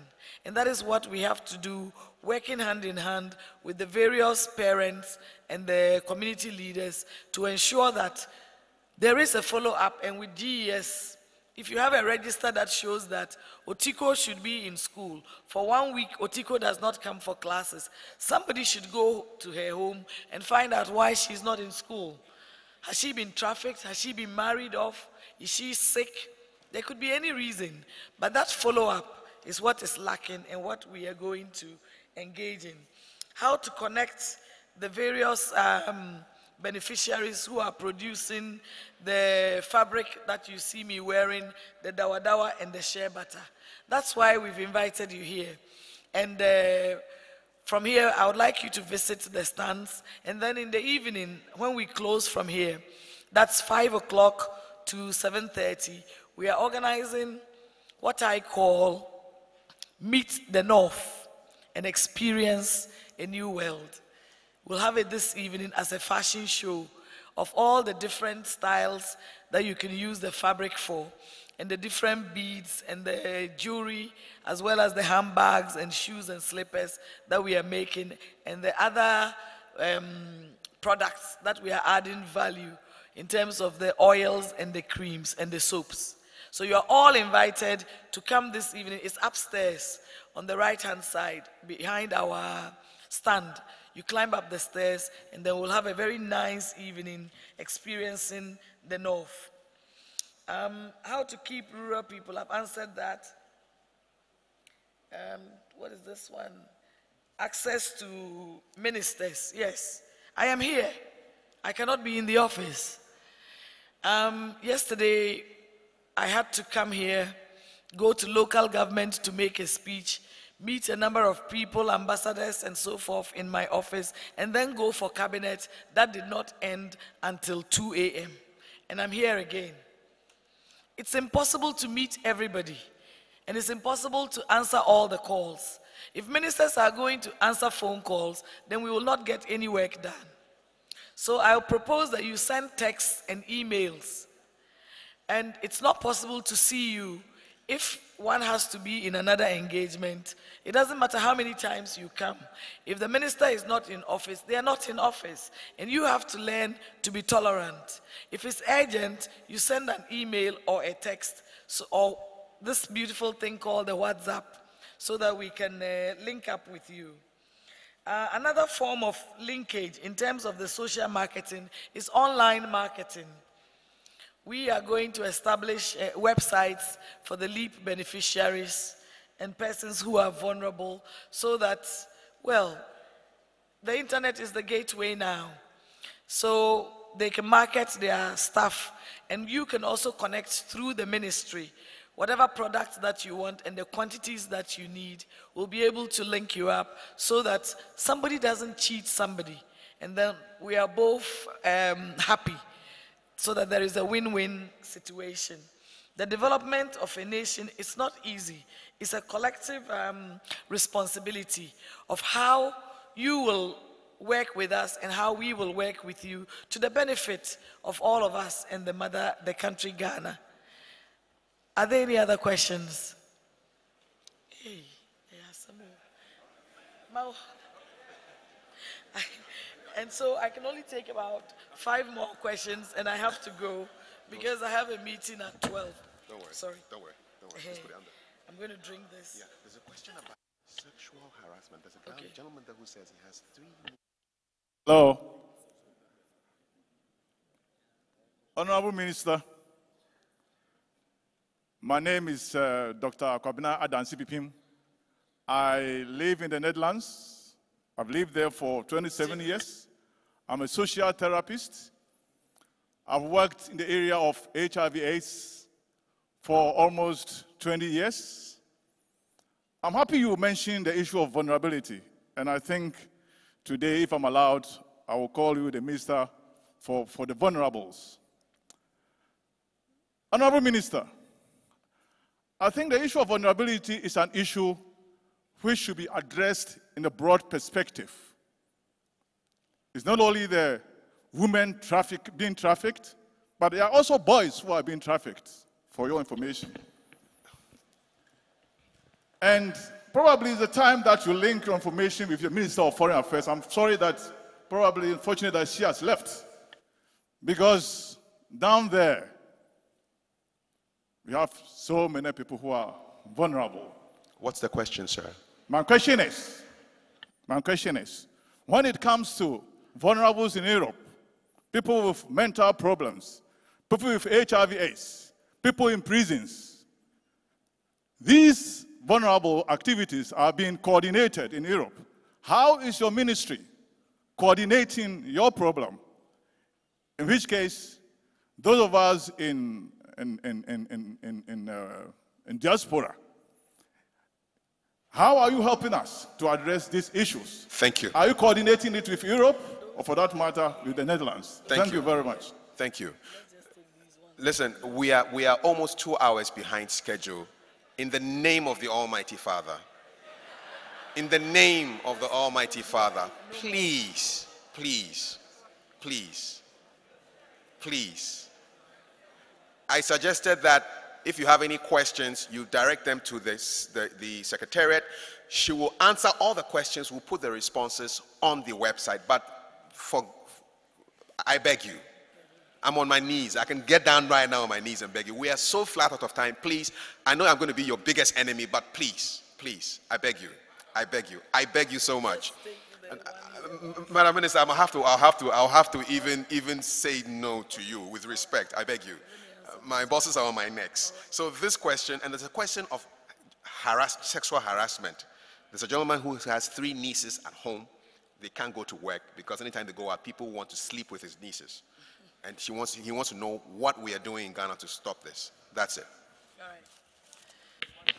All right. In terms of sexual harassment, it's the same thing. It's education. People don't know that we have these rights and that they should not be abused. Others know and they pretend not to know. So, if somebody is harassing you, we have the DOFSO, you can go and report it. We have the police, you can go and report it. We are also setting up a single entry communication center for rapid response so that wherever you are in Ghana, you can call a hotline in terms of whatever problem that you have, and then there will be people to respond to it. We'll be launching it very soon, and the numbers will be given out to you. Everybody needs to know that they have rights and responsibilities. And the various people who abuse the law must know that there are fines and punitive measures. You cannot take advantage of somebody because they are not your daughter or your sister. But you must understand that your daughter, your sister, your wife could also be working for somebody and they could face that same action. What you don't want to be done to your own, you don't do to another. But we will be organizing aggressive media programs on television and radio and the information mobile vans to address quite a number of all these social issues. We cannot finish them in one day. We will keep going on until we finish. But as it is, we are all part of the problem, and so we should be part of the solution. So it's important that you can also set up, centers in this country. You can also organize media programs. And these days, the online, the WhatsApp, you can even tweet a message that will encourage somebody or will let somebody understand issues about their rights or why they should not be abusing anybody's rights. And it's not only about sexual harassment. There is physical and psychological harassment. In terms of coordination of persons who are vulnerable, the ministry is the office that is mandated to handle all the vulnerable people, the disadvantaged, the persons with disability, aged above 65, lactating mothers with children under 2. We are even including widows and victims of fistula or hemophilia patients, breast cancer, and all of that. To do that, we have policies, gender policies, social protection policies, child and family welfare policies. All of these policies have been established by the ministry. Now we have to implement them. Human trafficking, we've just finished validating our national plan of action, and we are going to be rolling it out across the nation. On the 11th, if you are still here, we are going to launch the Blue Day on the 11th, and then on the 30th of this month, we are celebrating it to tell people to stop human trafficking. With the prisons, this year for Father's Day, I personally went with some of our ministers, the regional minister and the MP for Nsawam, to the Nsawam prisons to interact with the prisoners and to encourage them and see how best we can make their lives more livable. But understanding that they put there because they've committed a crime. How do we help them come back to the society in terms of reformment and seeing how their sentences can be reduced? So these are some of the things that we do. In terms of the Kaya, I've already told you that we organize trainings for them and help them to get employment. With the persons with disability, we took about 15 persons with disability to the UN to raise awareness concerning their rights, and we are going to develop a TV and radio show for persons with disability to explain that it is not about their disability, but their abilities. We are also coming up with, we just finished our work plans to do a mapping and databases of all vulnerable people in Ghana, so that we know how many people are on the streets begging. No child of Ghana should beg. But you are aware that begging is now a profession. People hire children or others to take them out there to beg. And some of them are quite wealthy from the begging. But it is an eyesore. And so the education of it, and we have rehabilitation and income generating skills, skills training centers for persons with disability in various regions. We're going to, after the mapping and identification, get them into those institutions to train them. And those who are of school-going age will go back to school. It's the same with the streetism. We have a go back home program where we reintegrate them with their families. And those who are old enough can get involved in skills training, because a lot of them get hit by cars. And living on the street is no place for children. We cannot finish this conversation for as long as there is life, and we are signed on to the Sustainable Development Goals agenda to eradicate poverty, eradicate hunger, and ensure that every child is educated and healthy. We have to work together as a partnership. Some of you are interested in the aged. Come and let's discuss it. You make an appointment, and then we see how we can link up in terms of private partnership, the licensing, and what have you. Rome was not built in a day. Ghana is 60 years old, and we will get on until we get it right. Thank you very much. And the last thing is, don't forget the fashion show. Come and experience the North. 5 to 7:30. The First Lady will be here with us this evening. Have a wonderful stay. Thank you. Madam Minister, thank you very much. Before you go, when does Ghana get a female president? That was a question. Why? Now. The time is now. Madam Nana Kunedu Ajimai-Rawlings, she tried to contest. Ekweadonko tried to contest. Yes, so it means that the time is right. Once you are asking the question, it means you are ready. Organize yourselves. What is it that a man can do that a woman cannot do? What a man can do, a woman can do, and do it better. So, it's up to you. You are ready. Go for it. Thank you.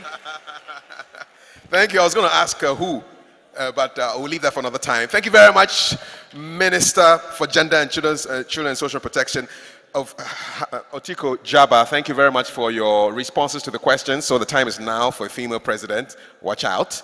And thank you so much for your time. You are far behind schedule for your next appointment, but we are very grateful for your time that you spend here with us. We're going straight into the second panel. Mr. Enos, you can descend, but I'm sure people will ask you questions. The Director of Passport is here. Look at him very well. Sit next to him and ask him a question. All right, he's not gone, he's around. So the Director of Passport is Mr. Emmanuel Enos. He's around. Watch where he sits and ask him his questions.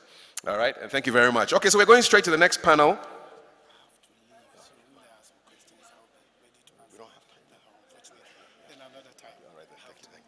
All right, so up next is the opportunities for second generation diasporans. So these are children of those who went abroad and have come back and are doing great things. I want to invite onto the stage Daniele Ofori-Atta and Arnold Safo Kantanka and Michael Bediako.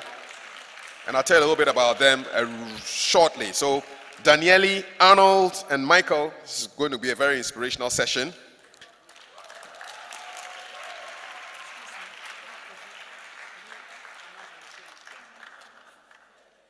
So after this session, when you step out, please look for a particular sign I want to show you. Gala ticket on sale here. It will be outside. Anytime you see these signs, it means you can buy your gala tickets, which is, the gala is happening tomorrow, by the way. So that is what I can tell you now.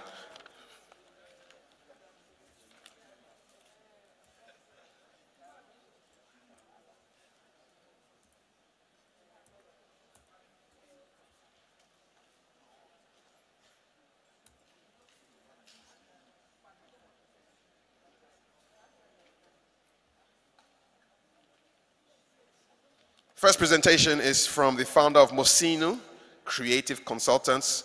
The question she will be trying to answer is, what are the expectations and challenges faced by second generation Ghanaian diasporans? Put your hands together for Daniele Ofori-Atta.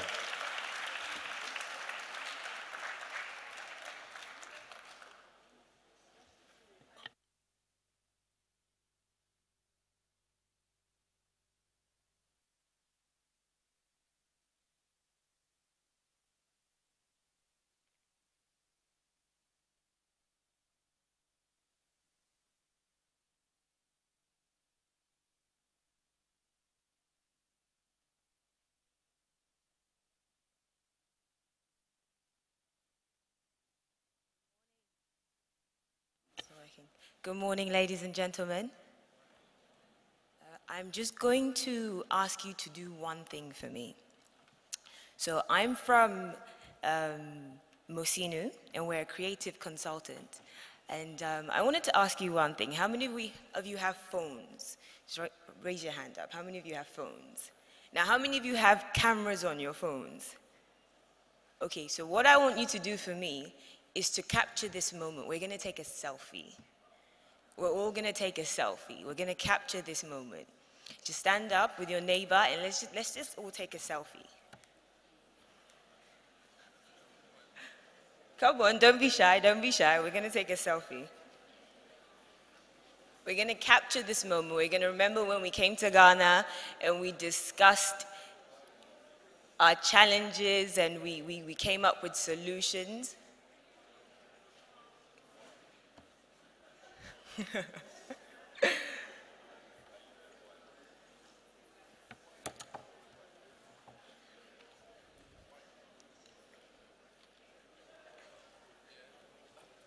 Arnold, I don't see you guys taking your selfie.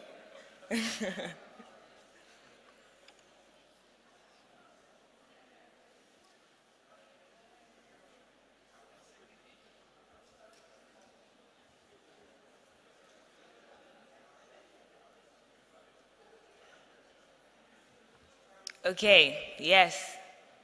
Now have we all captured this moment? Good, good, good. Okay, so my name is Daniele Ofori-Atta. I'm the creative director of a company called Mosinu. We're based in Ghana. First of all, before I start, I'd like to acknowledge the Ghana Homecoming Summit Committee for putting together this fantastic summit. I'd also like to acknowledge the diasporan audience for participation in this important event.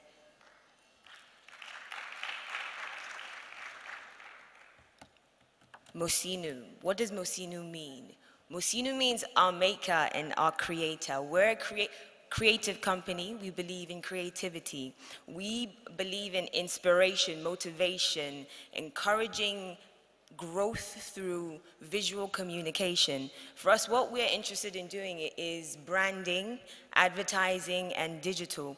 We don't believe in just selling products. We believe in creating strong relationships between good companies and their customers. We believe that Ghana is on the brink of change, or we are experiencing change. We believe that there's a new generation that need to be involved in products and services. We believe that there's a lot of things that need to change in the way we brand, in the way we advertise, in the way we communicate. For Masinu, two things that we believe in are quality and simplicity. And we also believe in community. Those are the three things that we believe in. The question that I'm going to be taking on today is basically expectations, challenges, and opportunities faced by the second generation of diasporan youth, so people like myself. I came back to Ghana about 2 years ago. I finished University of Manchester. I studied law. As soon as I finished, I came straight to Ghana because I was feeling like I wanted to change the world. So I packed my bags, came down. Thank you. I came down, I did my national service. I worked in National Petroleum Authority. The experience there was fantastic under the leadership of Mr. Jackson. Now, when I came back, I saw a whole bunch of things that I felt could be affected, things that could be changed, things that needed to be addressed. So what I started doing was branding. I started helping people solve their communication issues through visuals, through production, and through branding. Now I run the company with Leroy Wadey, my business partner. So this question I've broken down into two questions. The first one, as a second generation diaspora, should we come back home?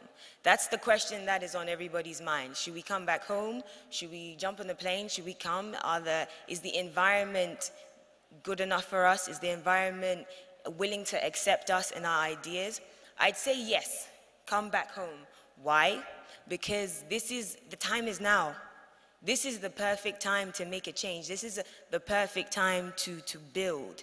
We have a blank canvas where there's opportunity, there's ideas, there's space for growth. You know, coming back from London, you make comparisons. You see what's going on there and you see what's going on here, and you say, how can I bridge the gap between those two countries? So I'd say come back, because there's so many things that when you do come that you can change, and change for the better.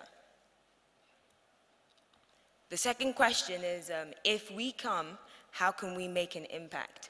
Now, because of the exposure and because of the experiences that we have, because of the development that you see in other countries, America, in England, there's a huge bridge that needs to be filled in terms of what is not here and what is there.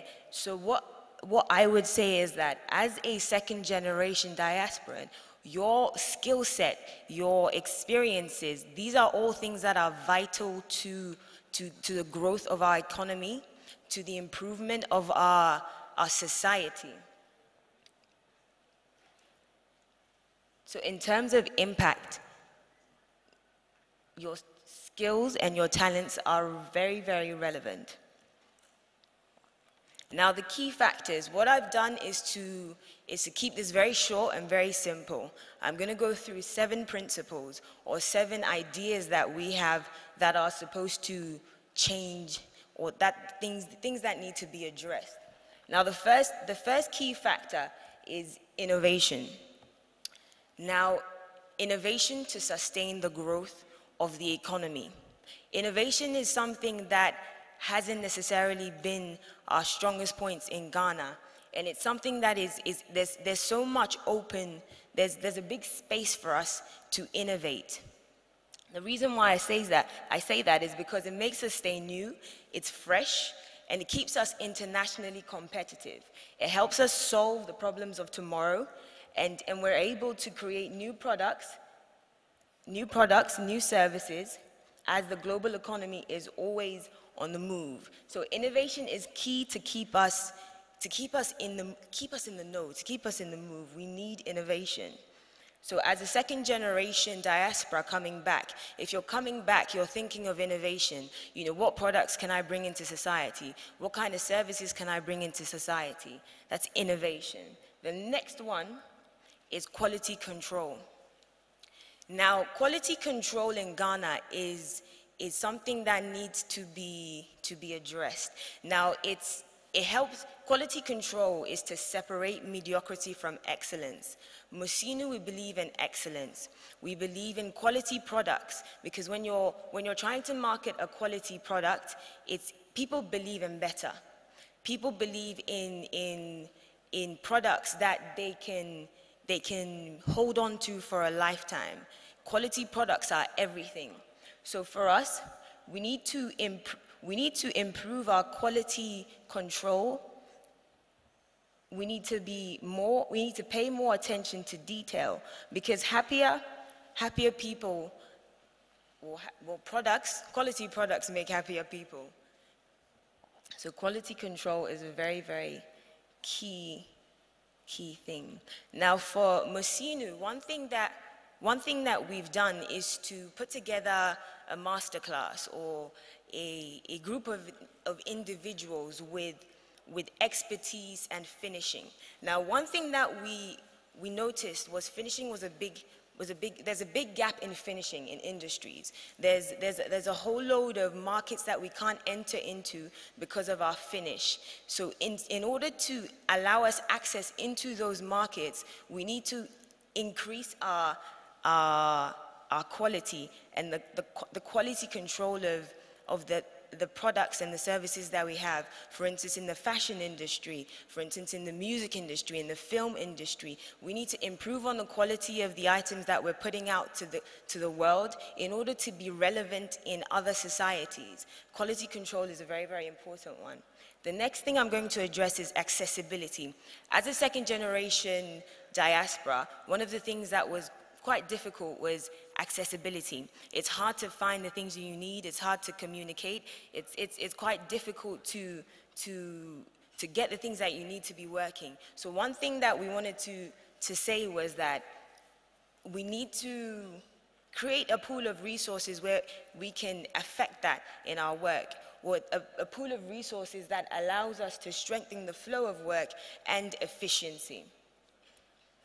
The next thing I'll be dealing with is reliability. Reliability to encourage loyalty. There's significant challenges with reliability in Ghana. Now, challenges with staff, with products, and with services. You know, sometimes you buy a product today and it's good, tomorrow it's not. You know, with staff, sometimes you have reliable staff today, sometimes you don't.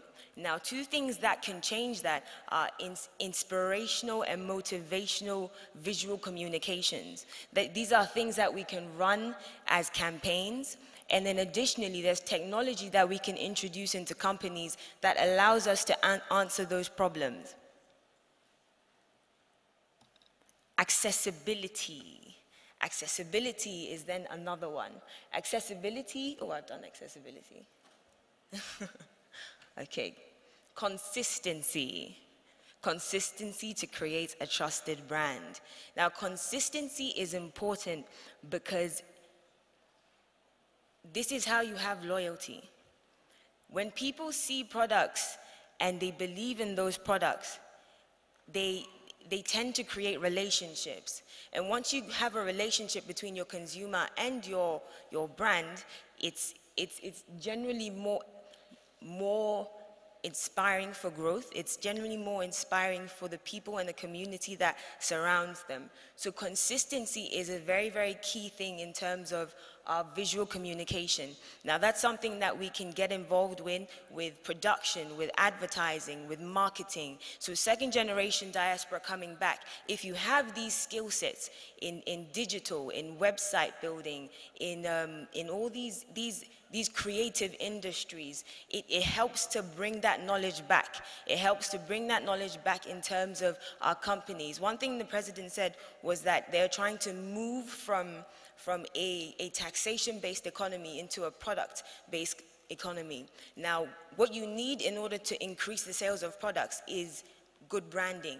good branding, good visual communications increases that economy. So one thing that we really need to do is to strengthen our visual communications and make the Made in Ghana brand stand for something. We need to make the Made in Ghana brand be acknowledged or be relevant in other societies apart from that of Ghana. The last thing that I wanted to speak about was community, building lasting relationships. Now, people will endorse what they believe in. People will endorse and they will take charge of things that they believe in. Communities that have growth, communities that have love, communities that have hope are communities that inspire change. They're communities that inspire people to be better. They inspire communities to be better. So one thing coming back is that when you're coming back, communicate or get involved with people that are already here. We together as a team can make the change and do better for Ghana.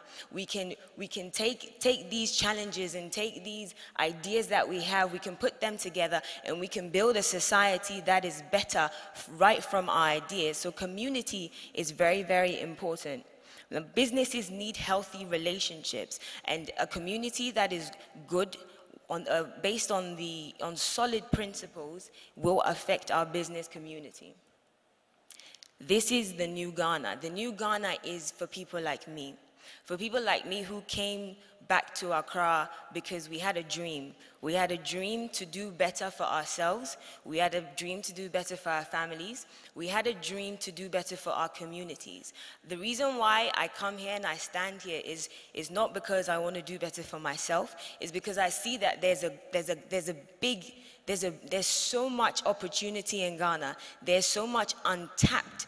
There's so many untapped resources that we can really push and we can refine and send out to other countries. So when I say this is the new Ghana, this is the new Ghana is a lifestyle. This is the new Ghana is a culture. This is the new Ghana is a new move. It's a new wave for young adults like me to come back and make a difference, to come back and make a statement. It's a new Ghana where the stylists can come. It's a new Ghana where stylists can come, fashion designers can come, where industries that are untapped, especially here, for instance, the fashion industry, the music industry, the film industry. These are industries that are making billions of dollars in other countries, in other continents. We as Ghanaians need to come back. Second generation Ghanaians need to come back, need to make a statement, need to say that these skills and talents that we have are relevant, and they are things that we're going to infect the other world with. So this is the new Ghana is something that we all need to get involved in. Thank you.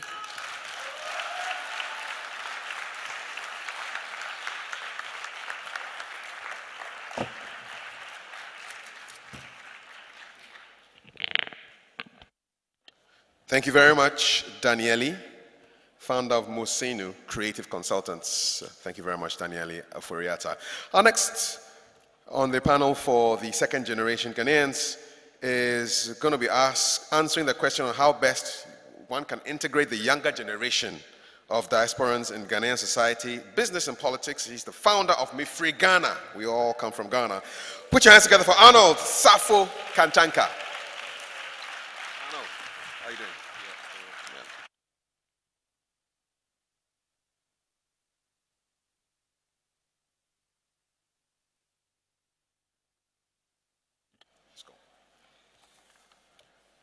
It's a real honor to be here.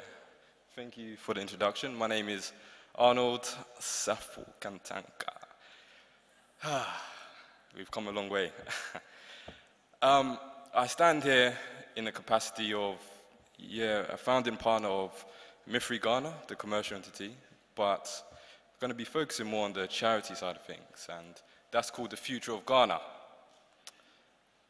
Future of Ghana. We have an audacious vision. We came together as young, patriotic Ghanaians, British-born, but myself and the rest of the team, well, myself, I know my heart's in Kumasi, although I'm residing still in Ghana, but we still say Mifri Ghana.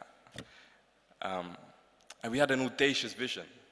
We wanted a vision that we could pass on, a vision that we might not see, a vision that will inspire. You know, like the president said, a Ghana without aid. Our vision is to see a first world self-sustaining Ghana. Will we see it in our lifetime?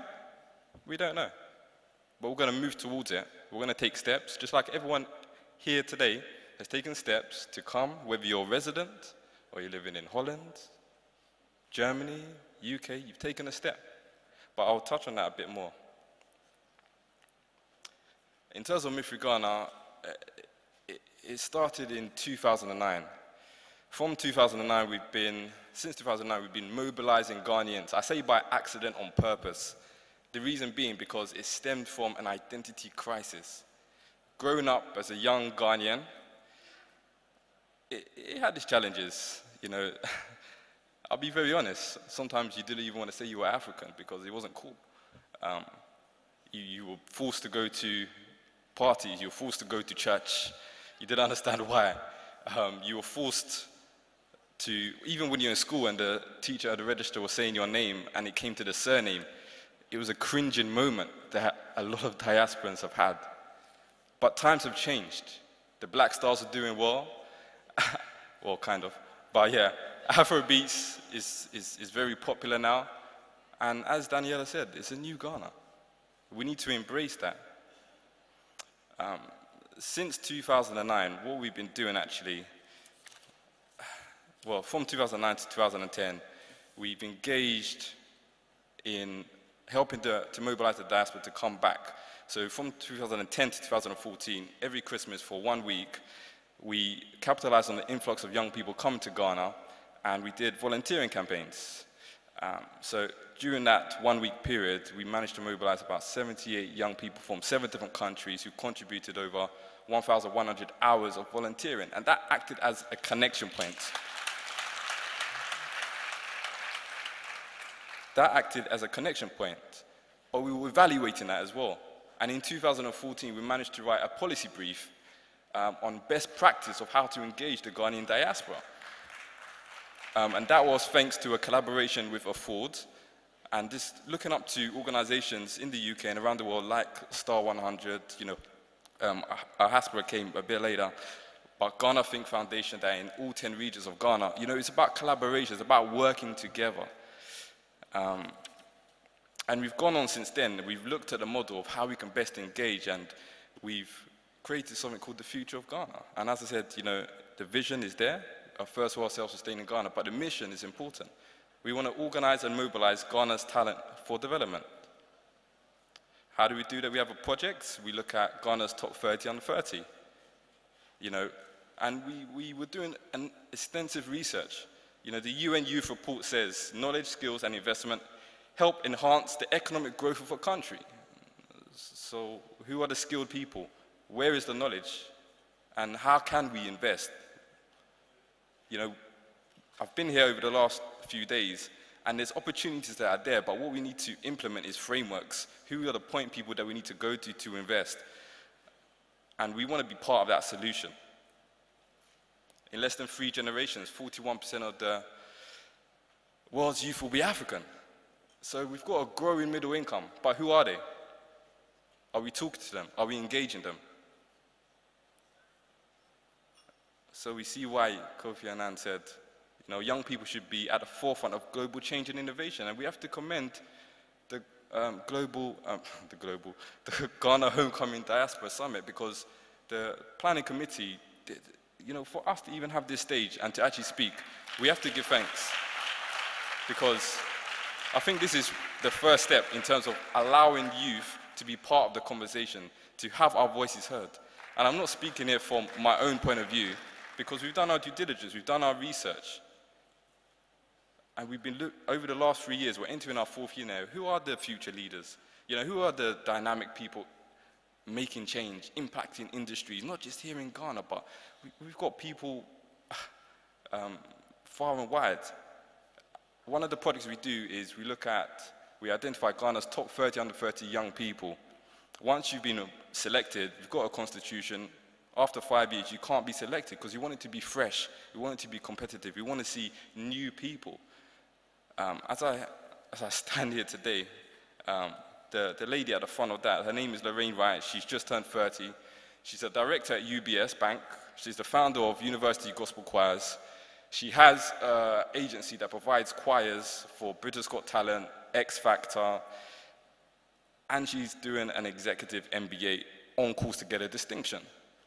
These are some of the role models that are within the publication. 2016, Abraham Atta had no acting experience. He's now 15, I believe. He's in the new Spider-Man Homecoming movie, if you want to see it. Ghanaian. And the people that produced this film are actually UK diasporans. They created 5,500 jobs. 5,500 jobs. One of them is still based in the UK, so we can do remote, contributions. 2017, this young lady here, Yasmin, she's 17 years old. She does fencing. Can anyone here fence? Do we know what fencing is? It's an elitist sport. She's 17. She started winning medals when she was 12. She entered the sport when she was 11. She could have represented Great Britain, but she was like, no. From the age of 11, she said, no, I'm going to represent Ghana. She wanted that connection. She wants to put Ghana on the map. There are so many people that we can talk about. We've got Aloysius Atta. He's still, I just WhatsApped him actually. He's still on the move trying to raise money for his company. He's got audited accounts. It's profitable. They've supported over 200,000 farmers, small-scale farms across West Africa. They're a technology company. They need finance. You've got Samuel Otre. He's in South Korea. Has anyone been to South Korea? There's Ghanaians there. He's like Denzel Washington. He is one of the most influential black young men. He's 27 years old. He's got a vision of building a school every 2 years. He's already built 2.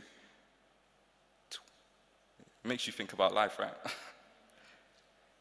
But these are just, some of the things. But to go back to the question, how can youth contribute to society, business, and politics? Everyone's talking about remittances, global remittances. I've got to say this. This was sourced from World Bank, 2015, just so you know. Global remittances, that's the figure. When we look at remittances to Africa, this is the figure. Look at Ghana, 2 billion, that's officially. But we all know. How many people got on a plane here? Did anyone ask you to, help them with, So we know that the 2 billion is probably a little bit more, if not double. But the majority of people that are doing remittance or that are sending money are not really second or third generation. But a lot of them have professions, they have more surplus income, they're in sustained jobs. But what are they doing with their surplus income? The unspoken majority. And this is the breakdown. The presentation will be available, but America has the largest percentage that's being remitted. But that's all well and good, but we had to engage our database as well. We're in the midst of doing a report for UK diaspora, going to be launched in 2018, March. But we did a pre-survey just to try and understand what are the areas of interest for the diaspora. And remittances was like 1.5% of people said they were interested in remittances. Majority of them, it was looking at entrepreneurship. They want to start businesses. They want to support in capacity building, youth. They want to get into education. We have to do our due diligence. We can't just, assume. We have to engage people. So there's networks out here where we have to, we're encouraging government just to engage with us because we're willing and ready to help. But we need to contextualize this because everyone's talking about unemployment in Ghana, but we need to look at what's going on globally. In Greece, 2008, there was an uprising, and the uprising was of youth. And it was a sad situation where one of the youth actually, lost their life, but it stemmed from a load of different things in terms of, unemployment and them not being engaged. Burkina Faso, the same thing. And that led to the actual government creating a youth secretariat of some sort that contributes directly to government. Brazil, there was revolt again from youth because they were unengaged. And then recently, the elections in the UK, everyone was slandering the Labour leader. But he used something called social media. Labour used social media to engage the youth, the ones that weren't being engaged. And now the newspapers have changed. He's now a savior to some extent. He's not in power, but it just shows what social media does. But I want to take this opportunity to say, we as diasporans are the change. We can be part of the process with our brothers and sisters here.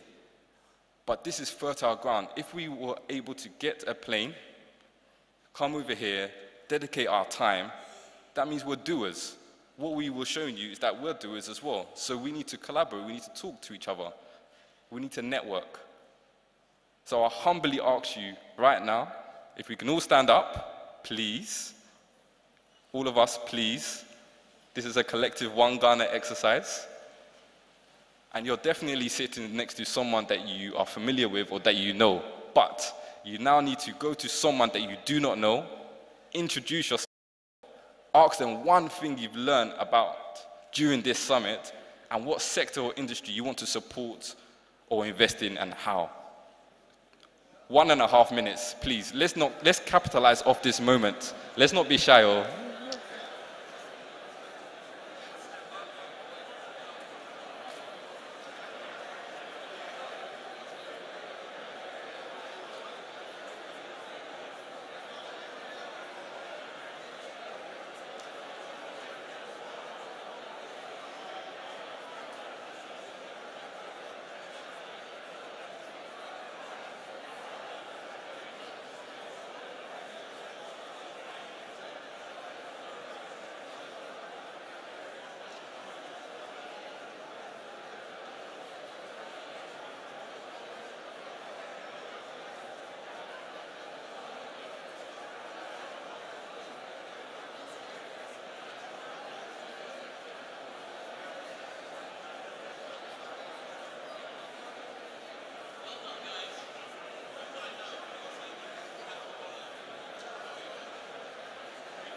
You're done? No. I'll go wrap it back. up for me. Okay. I love the energy. This is what we need to be doing a lot more. I see you're engaged in conversations, but we have to just wrap this up. I just want to close the presentation. Mipao Cho. See what you did? I know.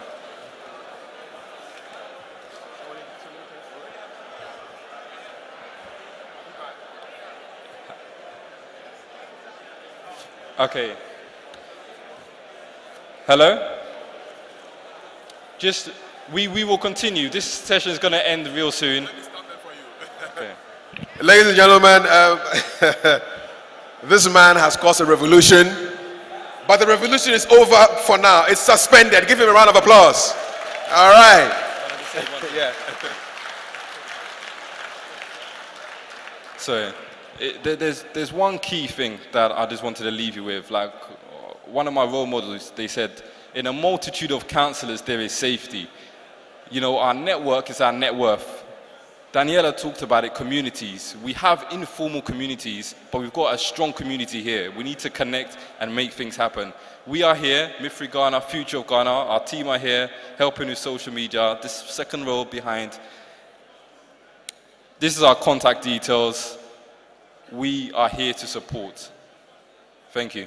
All right. Good job. Thank you, sir. Yeah. Thank you so much, Arnold Safo Kantanka. Lovely. Love the energy.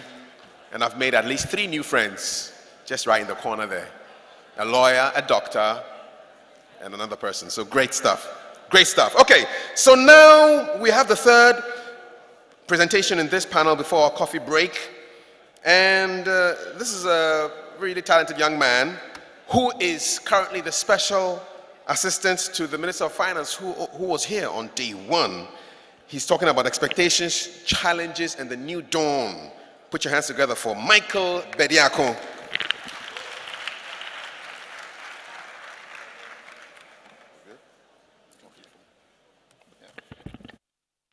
sorry, I don't have a presentation, so maybe I would not be that exciting, but I will do my best.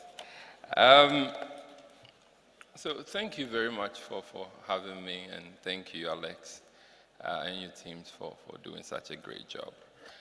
It's always a pleasure to be on the stage with Arnold and Daniele, very inspiring young man and woman. So I have a very simple task, and that is to be able to share my experience of coming back to Ghana and living in Ghana. And I understand I have a very short time, so I'm going to split that discussion into two. And so the first is, why did I choose to come to Ghana, right?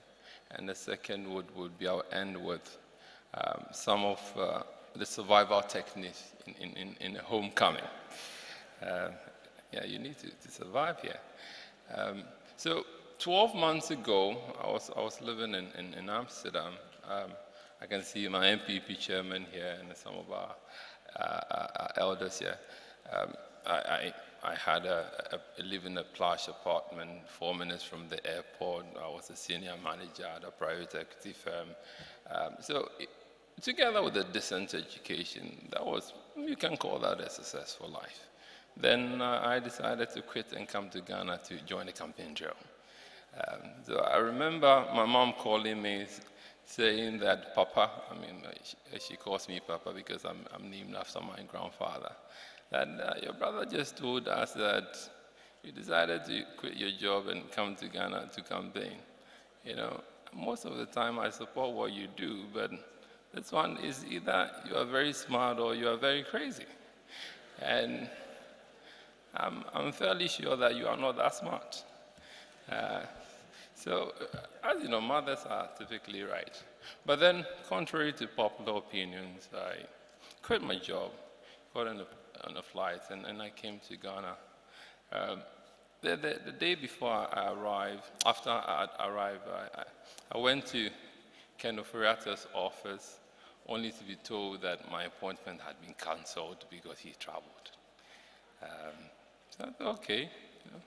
I came the next day, he wasn't around. So I had to come a couple of times. So anybody who comes to the finance minister's office is used to this.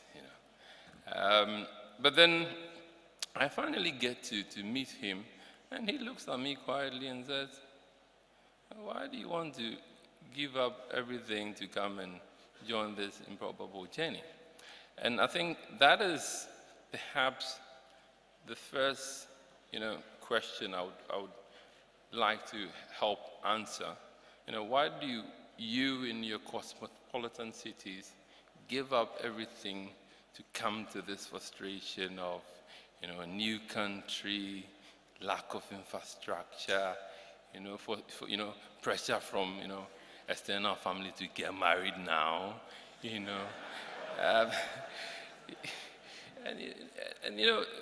little prejudices here, and my thought process is in threefold. We are in a generation that we've been given so much, and we're born free, and typically we don't give credit to the fact that we're born after independence and you're able to vote, etc. That there is a realization that if you don't get involved in your country's developmental process, you lose the right to complain for things not working.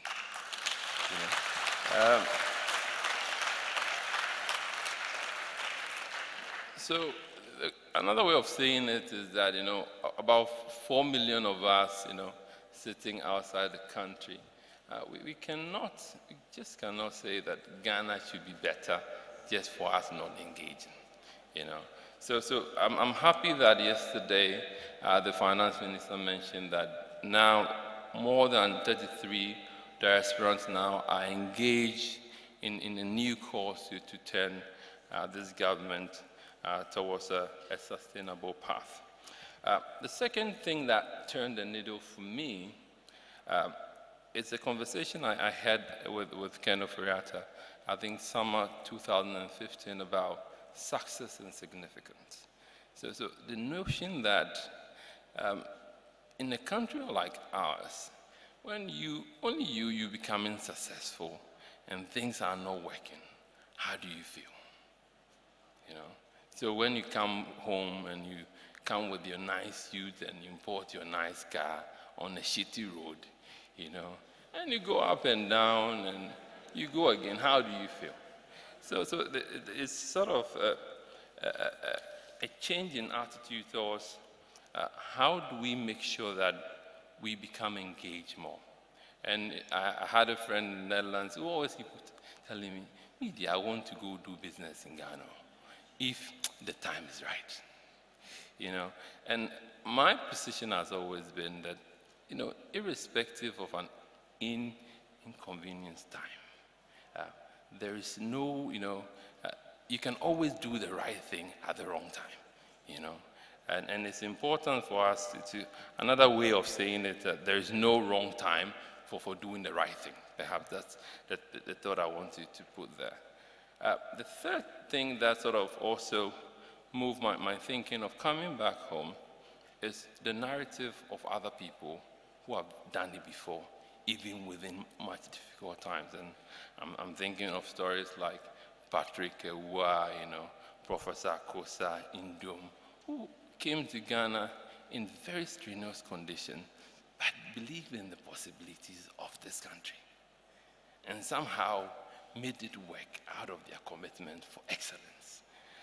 So these are sort of the three things that brought me into the decision of saying, enough, maybe we should go do our national service for once, you know. So I would move a little to answering the question of how do you survive when you come here? And I know typically a lot of ideas, but I have two that sort of I work with the most. The first one is to embrace Ghana in its totality, you know, because there is the Airport City, East Legon, Trasaco, Oxford Street, jollof rice, you know, Akwaba kind of Ghana, you know. And there is also the Nima, the trash on the street, the malaria Ghana, you know. So when you're coming, if you really want to be happy here, the first thing is I'm going to embrace this country as a whole. And most importantly, I'm going to find a part of this country that works for me, and I'm going to make it happen, you know. So that is my first survival lesson. The second one is networking. I think Arnold mentioned it in his speech. In Ghana, we call it who you know, and irrespective of your attitude towards that sort of networking and who you know, in a developing country like us, a less structured country like us, a more communal country like us, who you know matters. Who you know very much matters. And what happens is that sometimes the more people you know, even sometimes if you think they are not the most important people you should know, they help you develop a good understanding of how Ghana works. And by being able to develop that understanding, you understand the ways and means to survive here. So I'm very kind of excited to see the diaspora here in their hundreds, to sort of start an engagement of getting to knowing ourselves. Now, you know, I know that a few of us are saying, well, irrespective of what you are saying, I want to come to Ghana, but actually, this one too much hassle, you know. And for me, as Walter said, you know, we are guilty of the good we don't do. So if you know that you have an opportunity to make a difference, even though this is difficult and you don't do it, it's also wrong that you don't do it. So I'll end by saying, you know, what matters in the end. I think Roosevelt also mentioned it in the Citizenship in the Republic, that what counts is not the critic that says this is not being done well or do more. What counts the guy who's stand in the arena and say, I'm going to get this done, even though I will get it wrong. So my hope is that when we roll out a national ID, most of you will be here to take your national IDs to join us to work towards a better country. God bless you all. Thank you.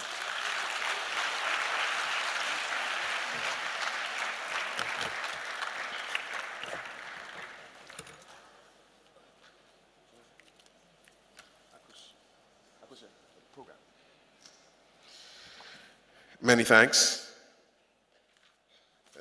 Michael Bediaku, Arnold Safo Kantanka, and Daniele Ofuriata, representing the second generation of diasporans. I think they deserve another round of applause.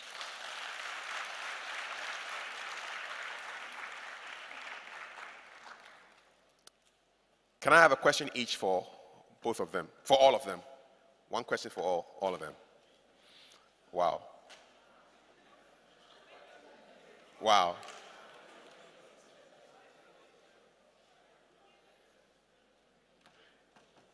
Can you repeat after me? I promise on my honor that my question will be brief. 30 seconds. It should start with what, when, who, why, where, or how. Is that an agreement? Yes, then we can get as many as we can. Please. Okay, go ahead. It starts with what?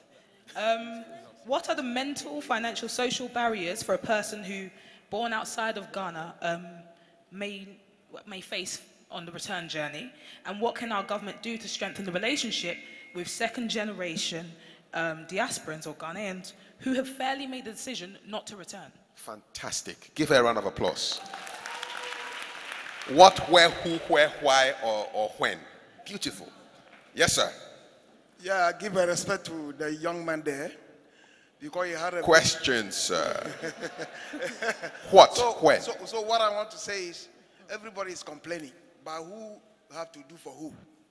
That's the question I'm asking. Fantastic. Who has to do what for whom? Yeah. Fantastic. Can I have another question? Is there a microphone over there? I hope you're taking note of the questions, right? They are indeed. Microphone? Can we get microphones? I think there's a microphone here which we can send. There's a microphone over there. Let's send it to them quickly. I like the way the questions are going. Is there a microphone there? Yes.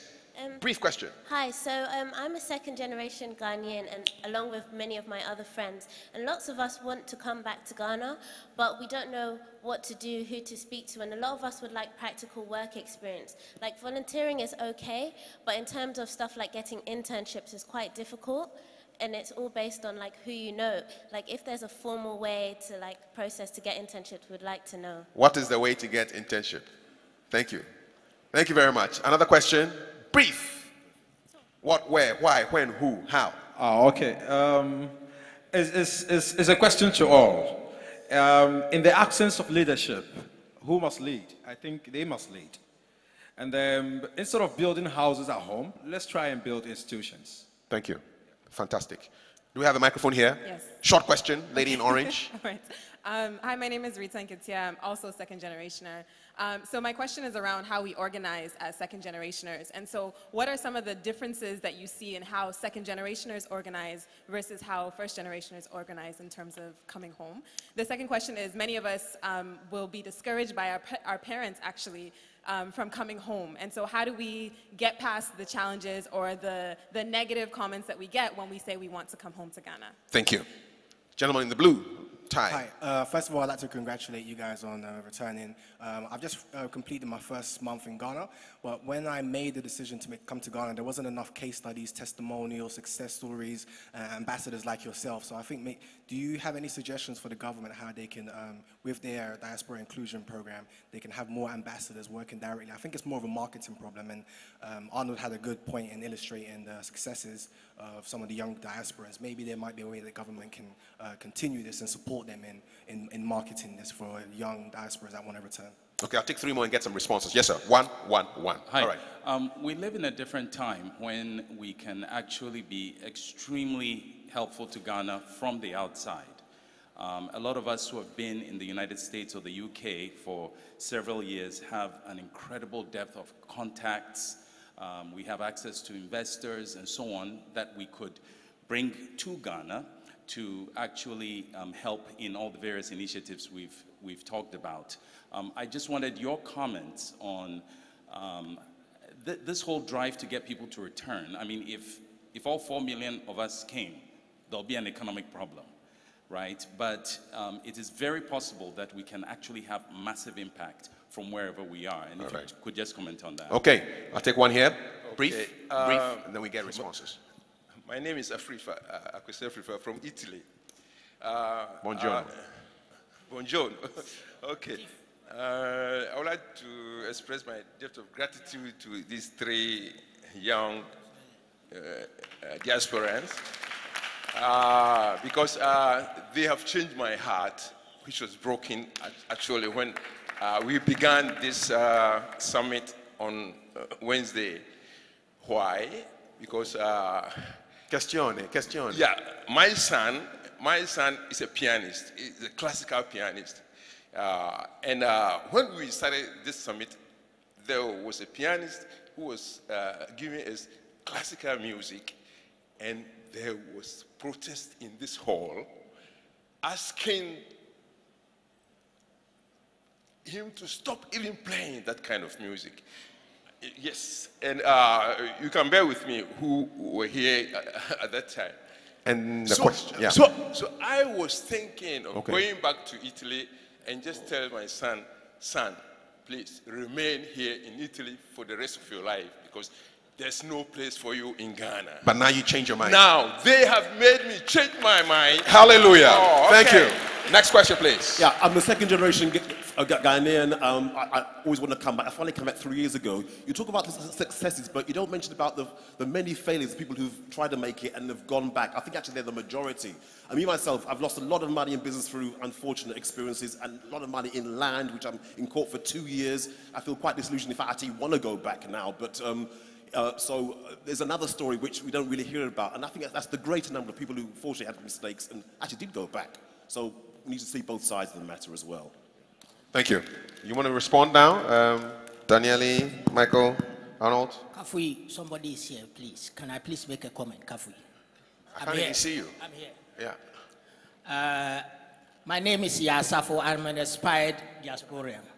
The issue is these gentlemen and a lady sitting up here is giving some of us the confidence that still Ghana will get to places. And I would want to say that the head of diasporan desk at the presidency, could you please make sure these gentlemen and lady are put on government delegation when we are going out so that they can speak to the second generation Ghanaians there, instead of loading a plane load of expired civil servants to go and sit there and sleep. Please. I don't think the civil servants would be too happy to hear that they've expired while they are still alive. But we get the point. We get the point. Let's have some second generation representation on the delegation. It's actually a great suggestion. But I think they are very much alive. They're not expired. We beg you. We beg you. They're helping us run the country. We beg. All right, so responses. Expired, pa. Yeah, first and foremost, very overwhelmed by the response. And thank you. It's very encouraging because it's not easy. It's been a journey and it's not straightforward. But to answer a few of the questions from my perspective, and I'm sure that my brother and sister will be able to add in as well. What can the government do to help? Well, the reason we did that presentation, sir, I think it was one of the last guys over there. And we didn't focus on failures. It's because we always focus on failures. We wanted to look at what is positive, what are we doing, and what can we do. We need to be solution orientated. The land issue, Charlie, like 5 years and still counting. You know, so we know the challenges are there, but where there's challenges, there's also opportunities. And I think we need to just develop our mindsets around that personally. What can the government do to help? Well, Future Ghana, we would really like to create like a think tank actually that supports and integrates into national development for Ghanaians living here and in the diaspora. We're going into our 4th year looking at who are the top 30 under 30, the intellectual capital, the brains that these guys have. You know, we could just open it up for youth to actually be a part of it, a bit like Burkina Faso. I think that would be great. Practical work experience, formal ways to get internships. Yeah, I believe that the chairman, Alex Dede, and the DRO are actually looking into that and trying to develop a framework. We've been quite forceful, I think, myself and the team. We've got Future Ghana in the UK and open in Germany as well. I mean, we're really trying to, you know, nudge respectfully on these things, and we're there to try and support. Even the diaspora policy brief that was initiated in 2012, we were there with a few of my colleagues here, Na Chocho, you know, and we were around the table, and there was like 8 of us from 6 different countries, and trying to feed into that. So you just got to be proactive with internships. Someone came to our organization and they got 20 jobs across Africa. I think 3 of them were in Ghana, 2 in Rwanda. So you just got to be very proactive. You can't wait. If you wait, that's when the opportunity is really gone when it comes to jobs. And I think the government could create like a central gateway so all of our questions could be answered and then the ministries could respond. I think that would be great. And how do we get past the negative challenges? You've got to come progressively. Like, we've been coming since 2010, you know, just coming, understanding, getting on a trot draw, you know, just exploring, seeing how the country's developing. Like, in our WhatsApp group of the pioneers, one girl, she came to Ghana, she's like, I need to get my nails done. I'm in East Legon, where can I go? And someone responded, like, there's just local things that you need to understand. Someone asked me, where can I get a haircut? I said, I got my guy, he sterilizes his shavers. You can go to him, he's based here.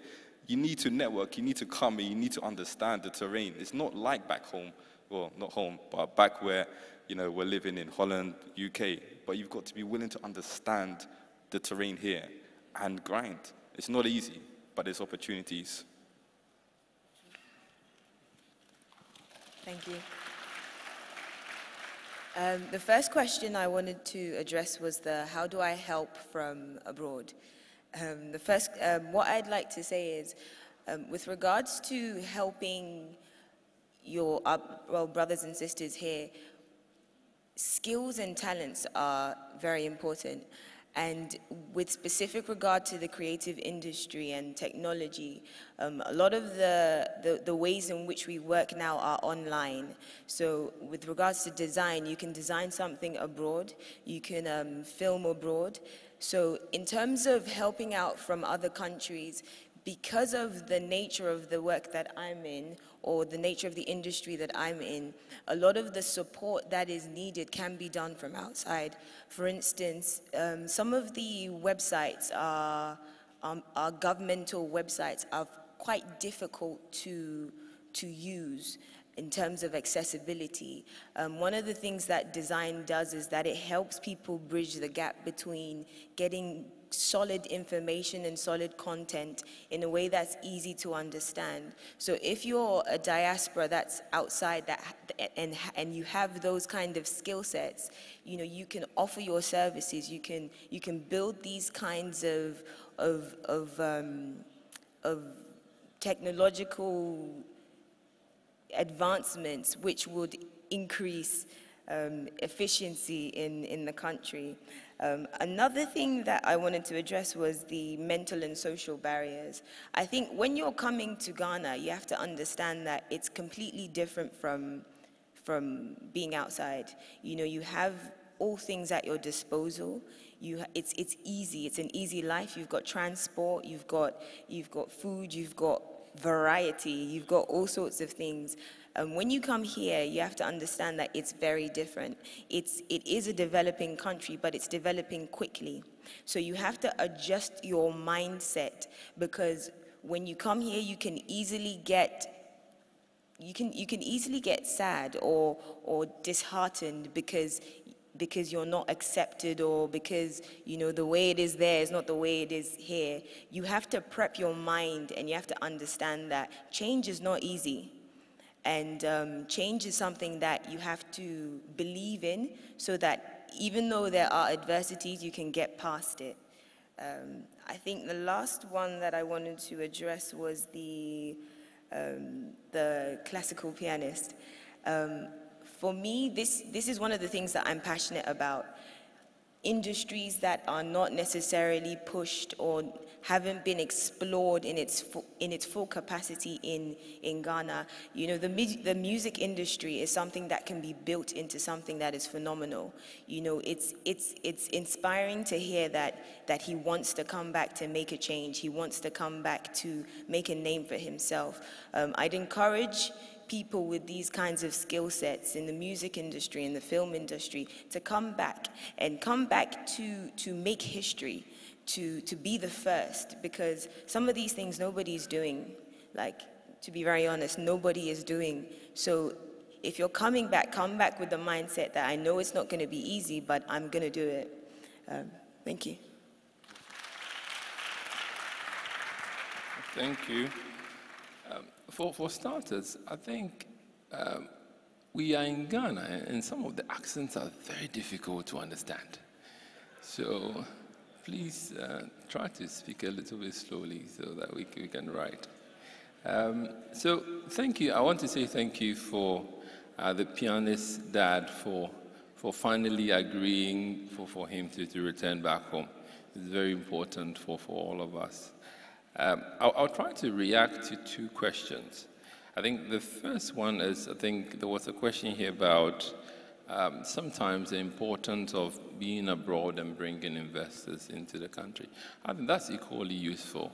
And now within the presidency, there's an office for one district, one factory. There's a secretariat there with also a director that can respond to specific industries one wants to invest in. There is also the Bureau for, I think, and Foreign Diaspora Bureau, I believe, and these are sort of two contacts that you can engage to bring investors in. And just a disclaimer here, it's most of the time useful not to come to the Ministry of Finance when you have a project. Because the finance ministry typically don't agree on any projects. So these two offices can be very useful places to start. There was also a very interesting question of who has to do what for who. It confuses me a little bit, quite frankly. But I would say that typically, for those who have businesses here, or those who intend sort of moving here, in whatever capacity you come, sometimes just doing the right thing helps. That means registering your business, irrespective of the frustration for now, paying your taxes, you know, making sure that when you're in customs, you know, so the basic things that you do right is enough, you know, for you to do your bit until you want to run for president. So I think that's sort of my little reactions to the first comment.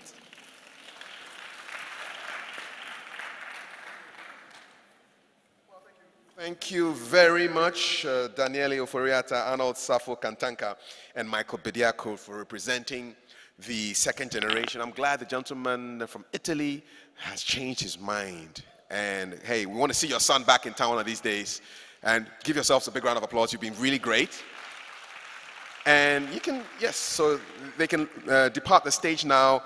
We have time for just a short presentation, and then we'll wrap it up and go for lunch. All right, thank you. By the way, when you return to your other homes outside of Ghana, you may want to tune into asempafmonline.com. There's a show from 6:30 to 8:30 on Saturdays, and they talk about everything diaspora. Yes, 6:30 p.m. onwards, GMT, so whatever time factor you have to calculate. And they speak about issues to do with the diaspora. It's a very special show, so you want to tune into that show. Right now is a man who has been in the news for quite a long time. He's always talking legal issues, and I remember hosting him when I was at Star FM 2 years ago, and he spoke on a very, very important topic. He's going to be talking about the case for equal citizenship under the Ghanaian, in the Ghanaian institution, the case for granting full political rights to dual citizens. Ladies and gentlemen, let's put our hands together for Professor Kweku Asare. So you want to listen to this one if you're thinking, look, I'm a dual citizen and I want to vote, I want to take part in Ghana's elections, and it's not possible, and what the whole case is. Well, Professor Kweku Asare was going to make out the case for you. Prof, thank you. Let's welcome him with a round of applause, please.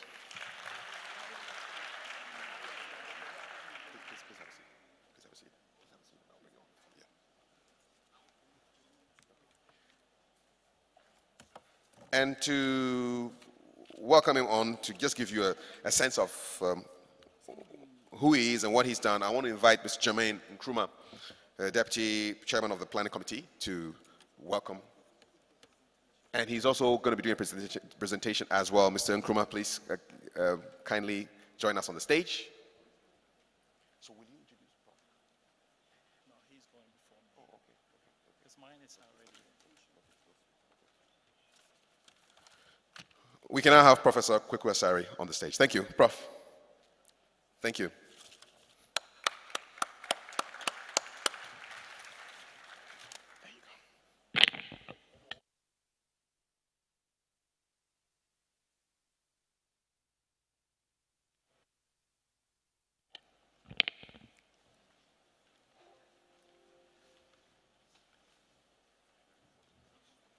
All right, good afternoon, and thanks for having me here. They say you can tell how important your presentation is by how close it is to lunch.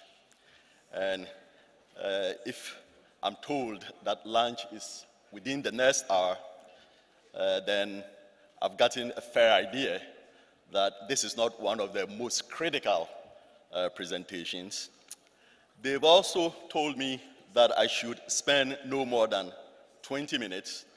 So I have rewritten my presentation, and instead of focusing on equal citizenship as advertised, I'm going to simply talk about come home, plural citizens, but stay away from the 27 forbidden fruits.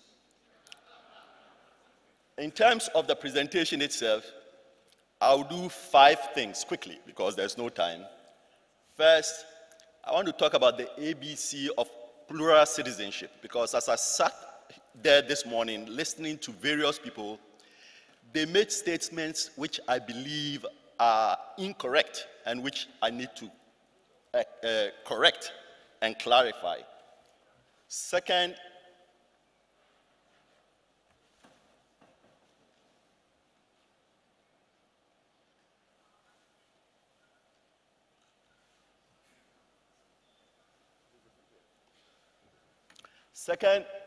I need to talk about the ABC of exclusions. Then I'll talk about the ABC of why the exclusions are not rooted in law. In other words, people are asked to give up their dual citizenship in order, for instance, to run for MP. I'm going to argue that I can't find that in the laws of Ghana. I can't find that in the Constitution of Ghana. Then, because this is close to lunch, and I know several of you are drifting away, I'm going to give a quiz. So be sure you are paying attention. And then last, I'll invite you to sing with me something that I've written or something that I've copied from Shatawale. It's called the Plural Citizen Song. So those are the 5 things that I'm going to be doing with you. First, let me say that plural citizenship arises because there is no common international law relating to citizenship. Each country has its own citizenship laws, and one country cannot stop another from defining who a citizen is. In consequence, plural citizenship is here to stay, and we better get used to it. Why does it arise? Well, it arises because there are at least 2 broad ways of acquiring citizenship. One is citizenship can be acquired at birth, and 2, citizenship can be acquired by naturalization. With respect to citizenship at birth, there are 2 theories.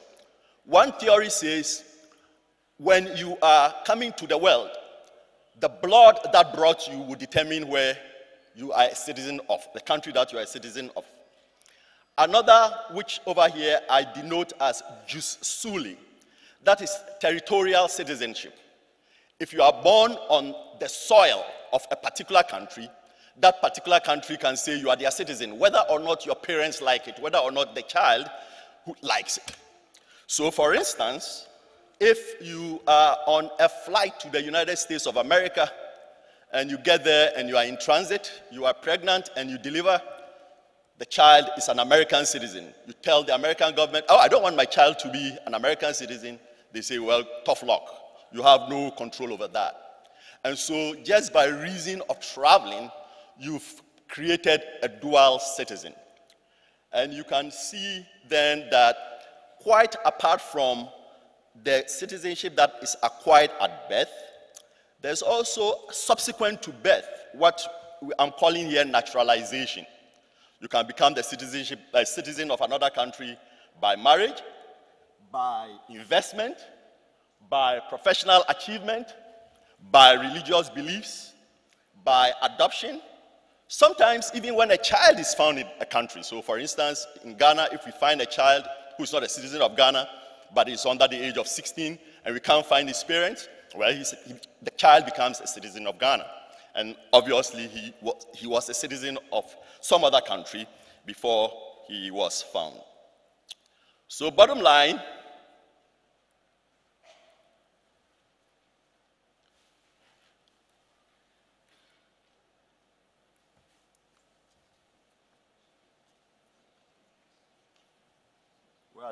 where's the technician? Your thing doesn't work.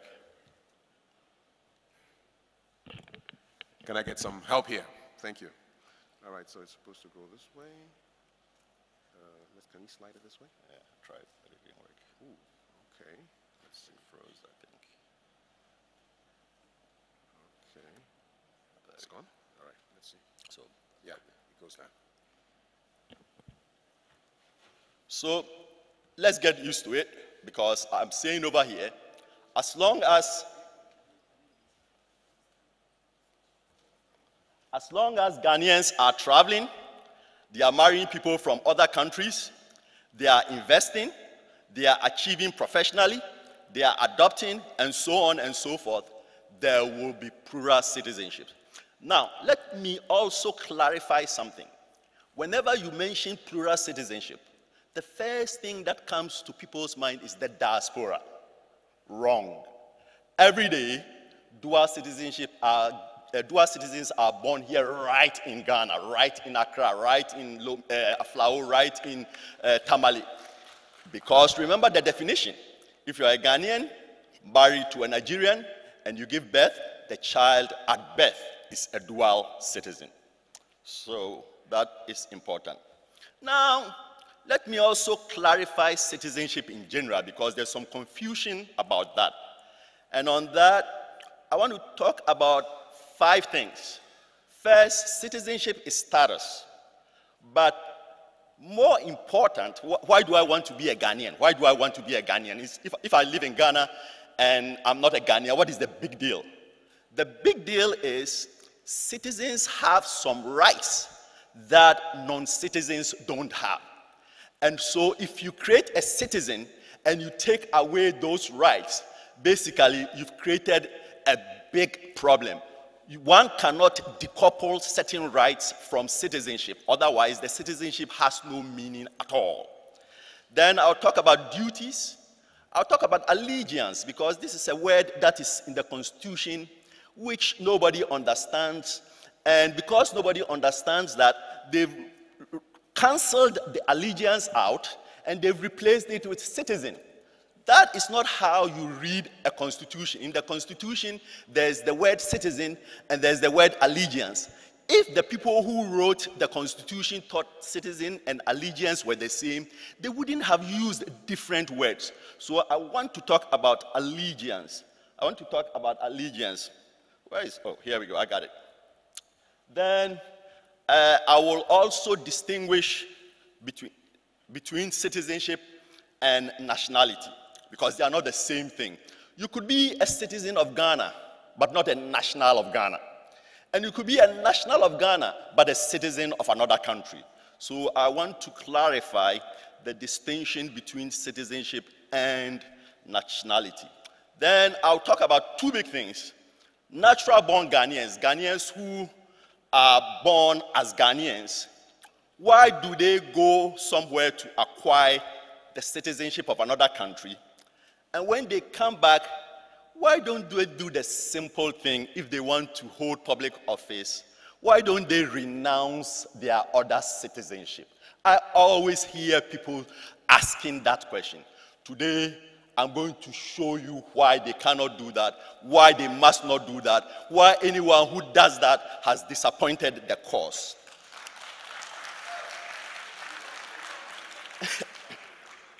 I don't know whether you can see this very well, but on there, I've said that when you look at the Constitution, Constitution chapter 5 talks about citizenship.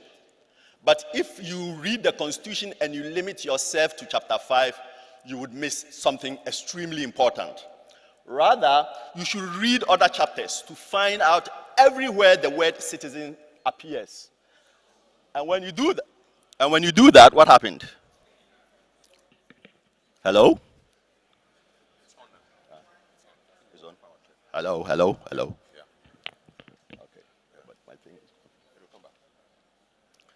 When you do that, you would then have to think of citizenship as two things. First, status, and then second, rights.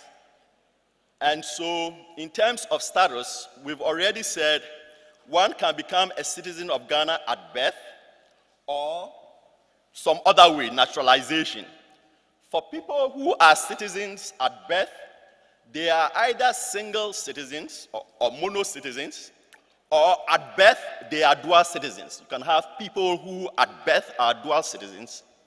And then for the single citizens, they can travel, or even if they don't travel, they can be right here in Ghana and acquire the citizenship of another country. These guys are what I'm going to call emigrant dual citizens, or if you want a quick name, these are the ones I'm going to call the Adishia runaways, the Adishia runaways. Then you would see then that on the other section, I have the what of citizenship.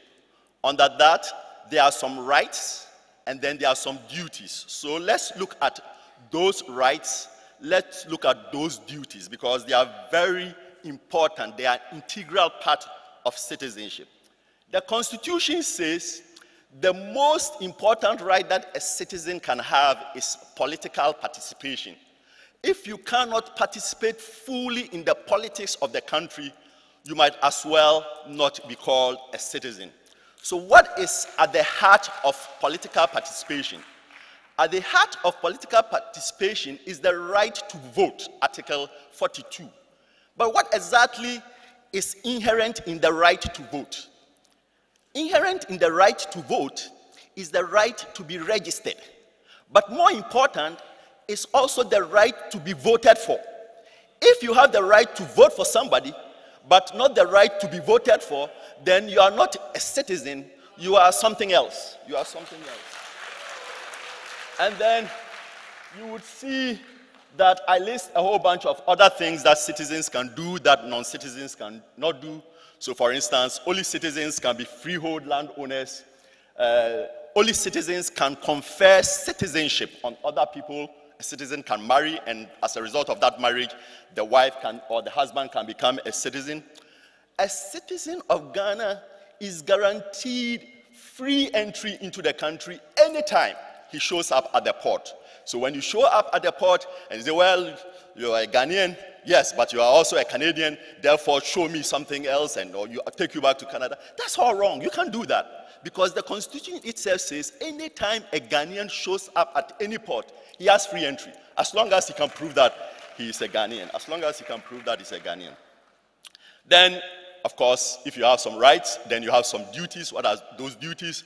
Well, you have a duty to defend the Constitution. You have a duty to restore the Constitution if it's overthrown.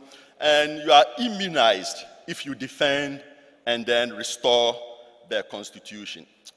Now then, we see, therefore, that when we think in terms of status and rights, the Constitution does something that is very clever, but that is very nuanced, that most people don't see. First, with respect to who, status, that is a non-entrenched provision. What does it mean to say that it's a non-entrenched provision?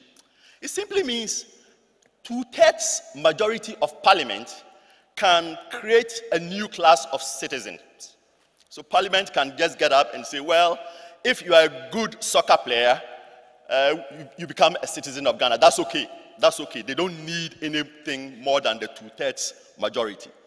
But then there is what I call the rights, the political rights. Those, my friends, are entrenched.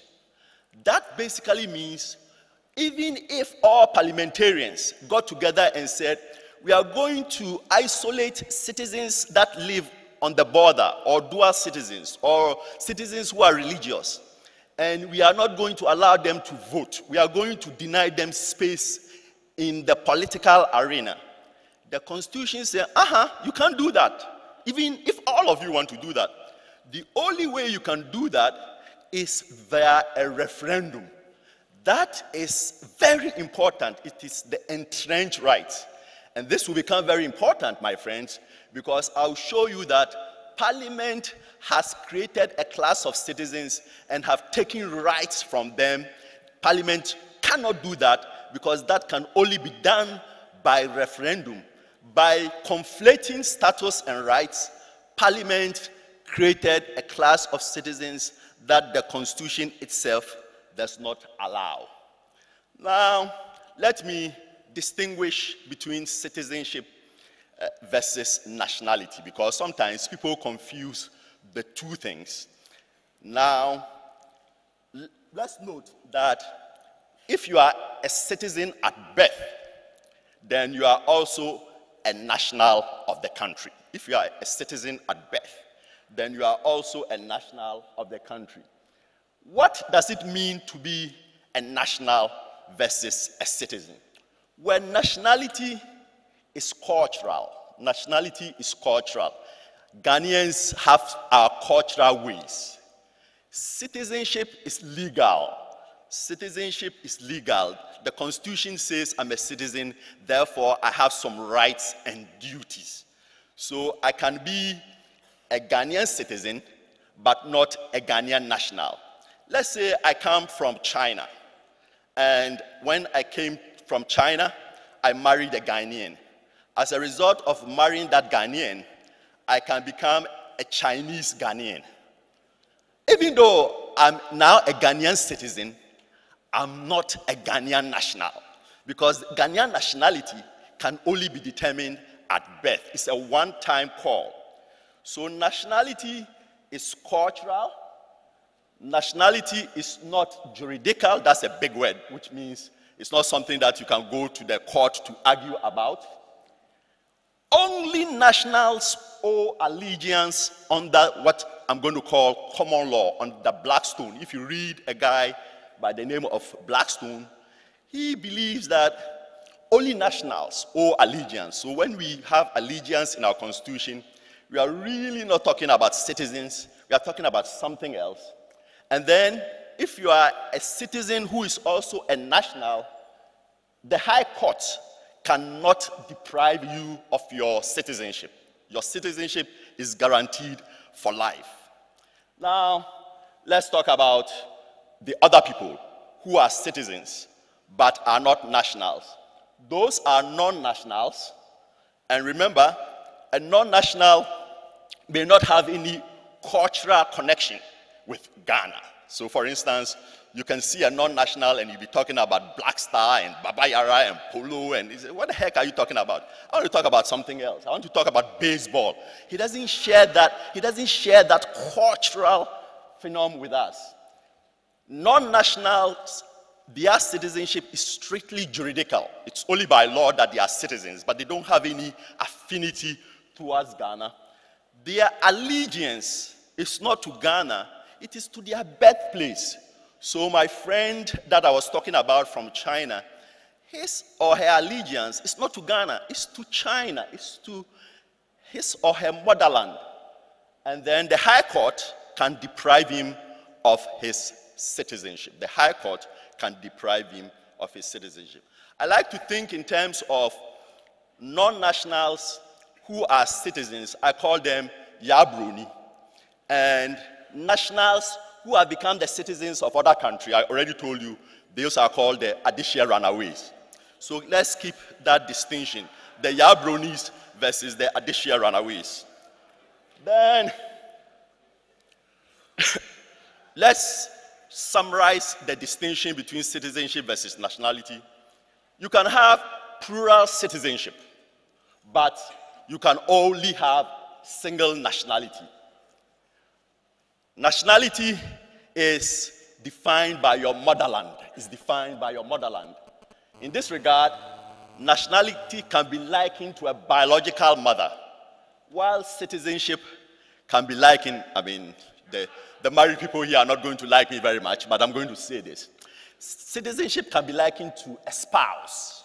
You can always get a new spouse. You can always get a new citizenship, but you can never have a new nationality.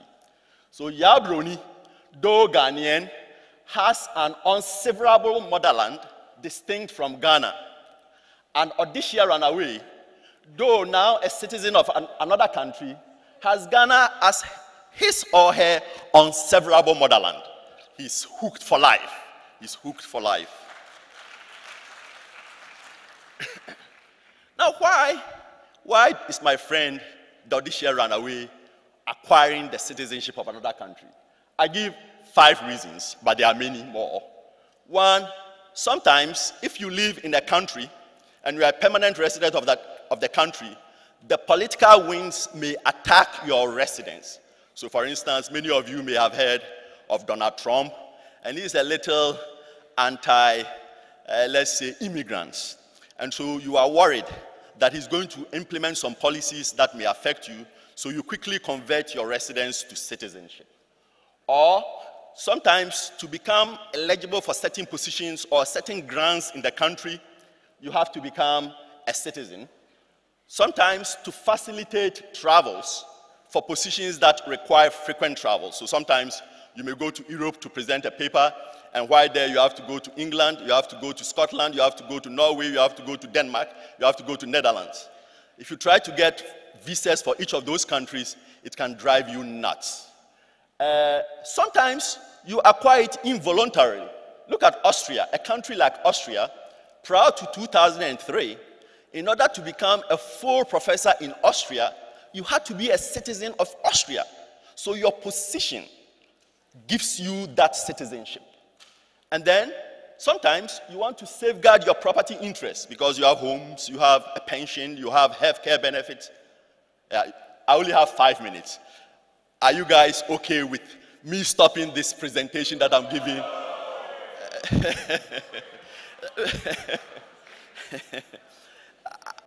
I can stop anytime you want, but they are going to eat you up. You see, you made them listening to all kinds of things, and now that I'm talking about what benefits them, you say I should stop. I'm not going to stop.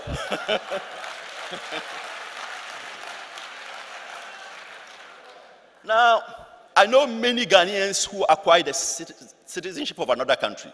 I can guarantee that very few of them think about allegiance when they are acquiring that citizenship. Allegiance, what does it even mean? It has no meaning to them. It has no meaning to them. And then, why not renounce your citizenship? Why not renounce your citizenship? Why should you renounce it? They say, well, you should renounce it because we don't trust you to hold public office. Come on, let's get serious. You don't trust me to hold public office, and as soon as I renounce my citizenship, all of a sudden you start trusting me. That's like a game. It is a ritual that does nothing. It only makes the person imposing the penalty happy about nothing. This is the typical pull him down or pull her down mentality. Renouncing your citizenship does nothing. You are the same person. If you had bad motives before, you are going to have bad motives after. If you had good motives before, you are going to have good motives after. So let's stop talking about that. Second, most people don't realize that when they say you should renounce your citizenship, they are also asking you to renounce your residence. Because countries do not give a separate permanent resident card and a separate citizenship card. You hold the permanent resident and you convert it to citizenship. So when you renounce your citizenship, you've renounced your residence. Now, when you are done, you want to come and serve for 4 years in Ghana. You are done serving for 4 years, you want to go back. You can't go back because you are not resident there, you are not a citizen there. You have to go and get visa again, and that visa may be denied. If that visa is denied, it puts all your assets in that foreign country at risk. Third, it could lead to the loss of your investment. It could lead to the loss of your profession. It could lead to the loss of your social security. It could lead to a loss of a lot of entitlements.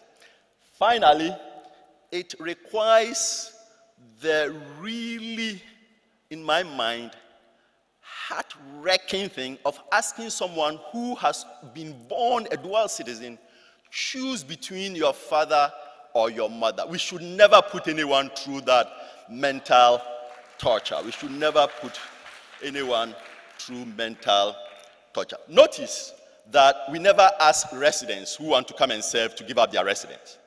But we are asking citizens to give up their citizenship and their residence. So that alone is some form of discrimination. That alone is some form of discrimination.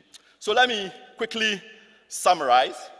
One, dual citizenship is automatic if you are a citizen of 2 countries. 2, there is no need to apply for dual citizenship. That's the weirdest thing I've heard in the world. Nobody should apply for dual citizenship or single citizenship. If you are a citizen of 2 countries, you are automatically, by law, a dual citizen. No application is needed. Ghana cannot give you dual citizenship. Ghana can give you the citizenship of Ghana. The other country that you are coming from cannot give you dual citizenship. They can give you their citizenship. If you have 2 citizenships, automatically you are a dual citizen. 3, my friends, 3, it is very lawful to travel with 2 passports. It is very lawful to travel with 2 passports. Anybody who tells you otherwise is just blowing hot air. They don't know what they are talking about. Each time you want to go between countries, you need 2 sets of documents. Either 2 passports, 1 passport and a green card, 1 passport and a visa. A passport is a legitimate way of traveling. 2 passports are legitimate ways of traveling to 2 countries. 4th, the dual citizenship card. That is optional. If you have a lot of money, you can buy it. But nobody can compel you to buy a dual citizenship card. What you can do is to get your Ghanaian passport, get your Canadian passport, get your Ghanaian passport, get your Togolese passport, and you are good to go between those 2 countries.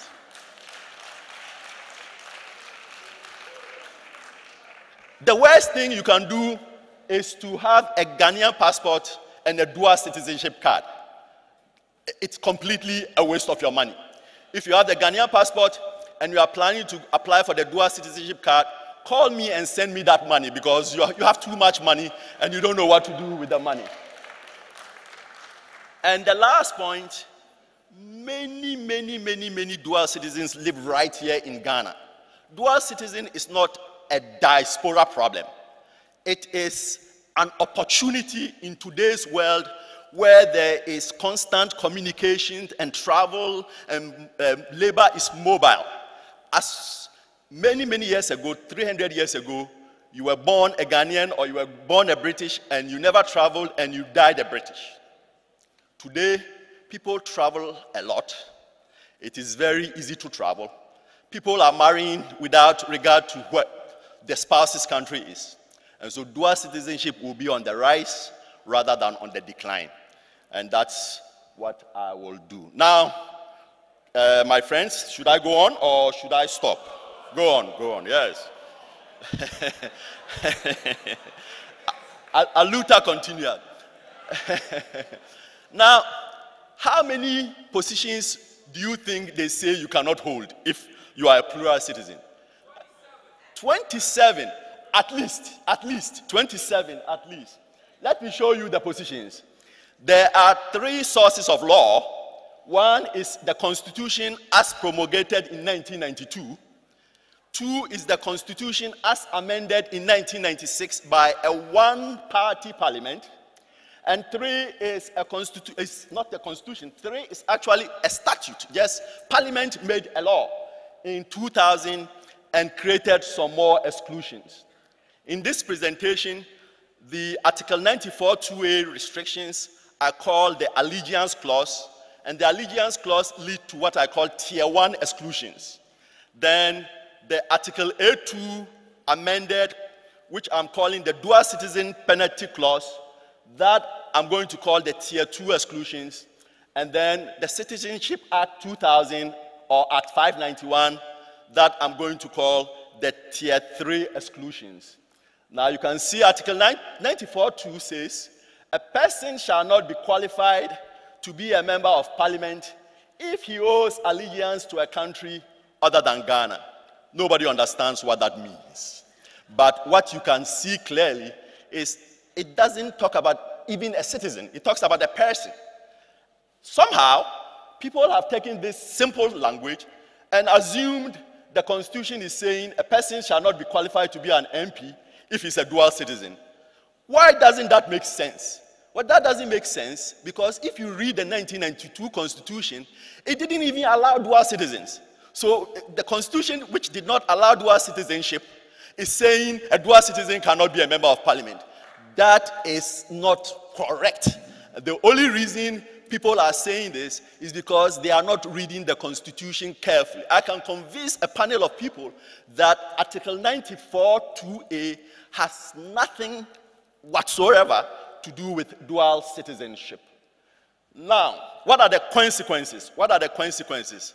Well, the consequences is you cannot be president, you cannot be vice president, you cannot be minister of state, you cannot be deputy minister of state, you cannot be a cabinet member, you cannot be a speaker of parliament, you cannot be a member of parliament, you cannot be a member of the electoral commission, you cannot be a member of the public service commission, you cannot be a member of the NCC, you cannot be a member of the lands commission, you cannot be a member of the regional lands commission.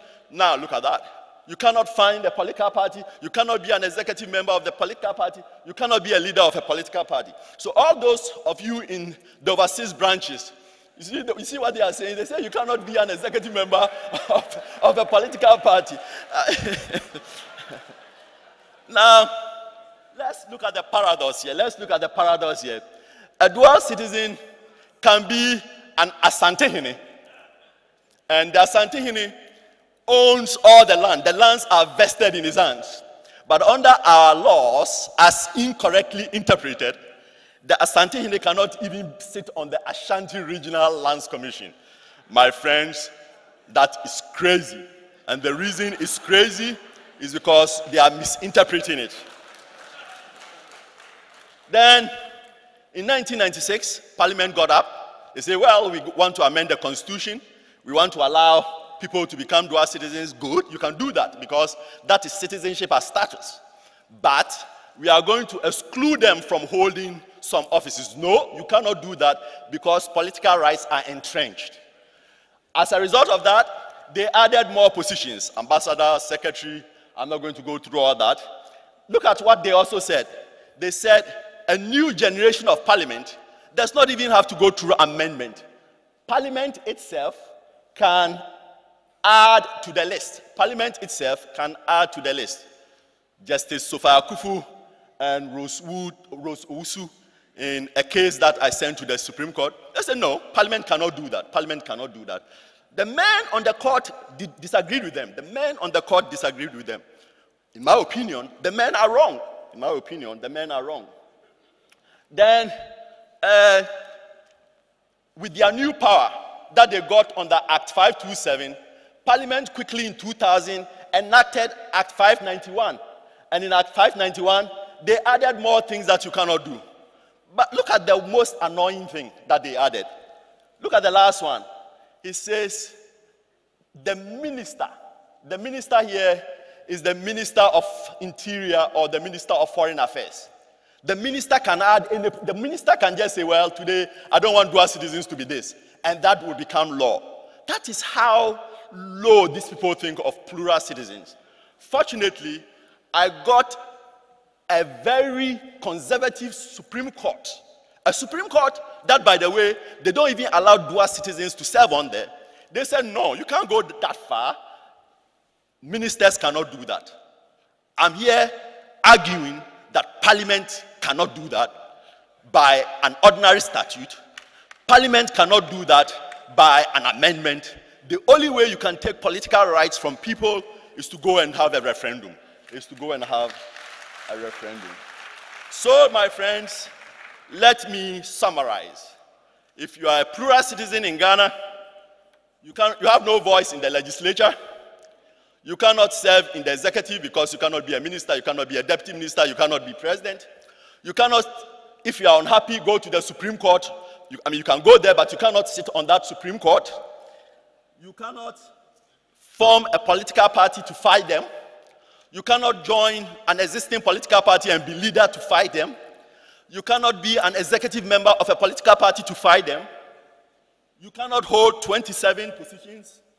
Parliament can, by a simple majority, exclude you. And sadly, the Parliament and 2 Supreme Court justices think a minister can even add more positions that you are excluded from. As my friends will say, citizenship without political rights, that one will be citizenship. My friends, the status quo is not dual citizenship. It is fractional citizenship. You are a fraction. You have 3/5 of the rights of a real citizen. We are back in the days of slavery. Unfortunately, we, the plural citizens, are the new slaves.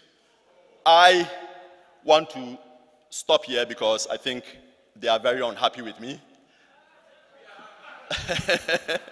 But you see, I'm a Democrat. If they want me to continue, I'll continue. Do you guys want me to continue or stop? They say I should continue. Okay.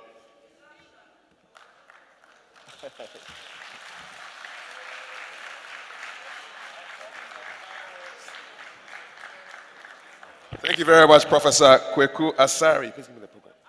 I really was looking forward to the Shatawale song, but I'm sure at the right time you will sing that song for us. Were you waiting for that song as well?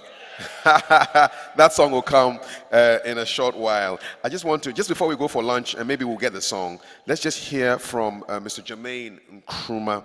He just wants to talk about the diaspora mobilization drive, benefits to Ghana, and the case from the perspective of the diaspora. And this is the last presentation before we go for lunch, and he's going to be fighting with hunger, but I'm sure he will succeed. Mr. Jermaine Nkrumah, please.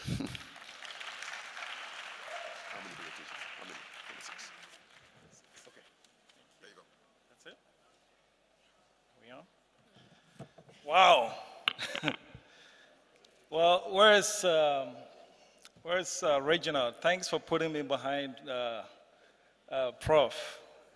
I just hope I can do half of what he has been able to do.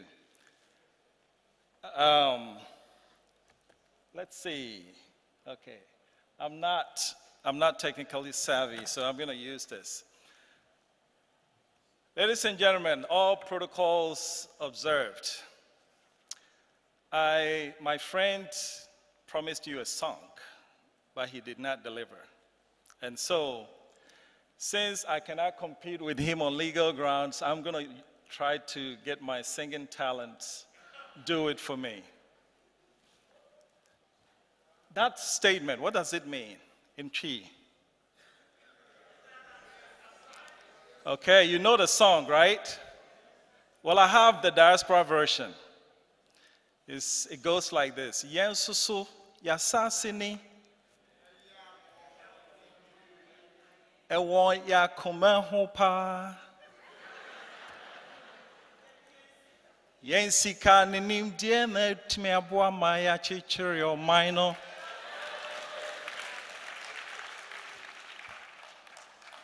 Afe edru mususu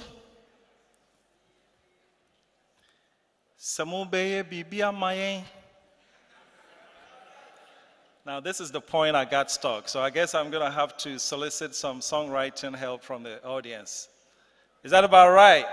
You think this song should represent what we're about as diasporans? Thank you. When we started this process of organizing the Homecoming Summit, we went out and we formed committees around the globe. And in engaging with those committees, there was a theme, the same thing that everybody was saying. This thing, we've done it before, 2001, nothing came out of it. Why are we going to do this and what's going to come out of it?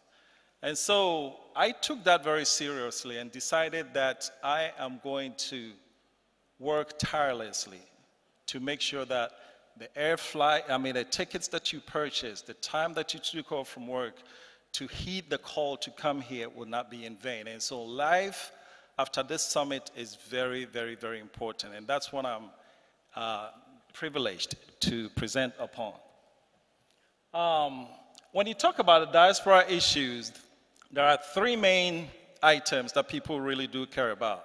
First one is ROPA. Now, I'm not going to present on that. Honorable Charlotte Osei was supposed to do that, so we didn't prepare for that, and she's not here. So let's look at exclusionary laws, which my friend has done an outstanding job proving that those laws are basically baseless. And I want you to give a round of applause to him. He deserves that.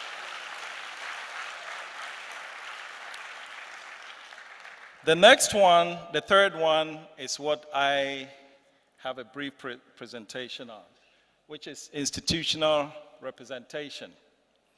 Now, let's look at this list. These are the top 5 foreign exchange earners in Ghana. Gold. I did some research and I could come up with 2 institutions. I had to take the names out because I was trying to save time. They cut out the time. And cocoa also has 2 institutions. Petroleum has 6. Now, the donor organizations, they're all over the place, so I didn't even bother to count. And so when it comes to the diaspora, what institution actually represents us? Well, we appreciate what His Excellency Nana Addo Dankwa Akufo-Addo has done by elevating the status of the diaspora issues and moved it from the Minister of Foreign Affairs to the presidency. But I'm a numbers guy, so I just did some digging and see if the numbers bear out this institutional representation. When you look at, let's start with the donors are about 10.8% of foreign exchange earning. Petroleum brings in 1.5 billion. These are 2015 numbers, by the way. And that represents 14.7. Cocoa brings in 2.2 billion. That represents 21.6%. I'm talking about these percentages are off the combined numbers of the top 5 foreign exchange earners, by the way. And gold brings in 2.4 billion at, let's see, 23 thereabouts. That leaves 29.4%. So ladies and gentlemen, if you never heard it before, hear it now, that your remittances, 3 billion of all 3 billion as at 2015, is now the leading foreign exchange earner in this country.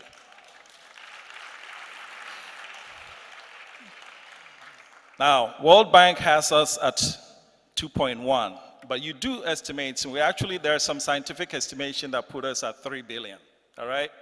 And so you wonder, why is it that these second, third, fourth, all have these institutions representing them, but we don't have any.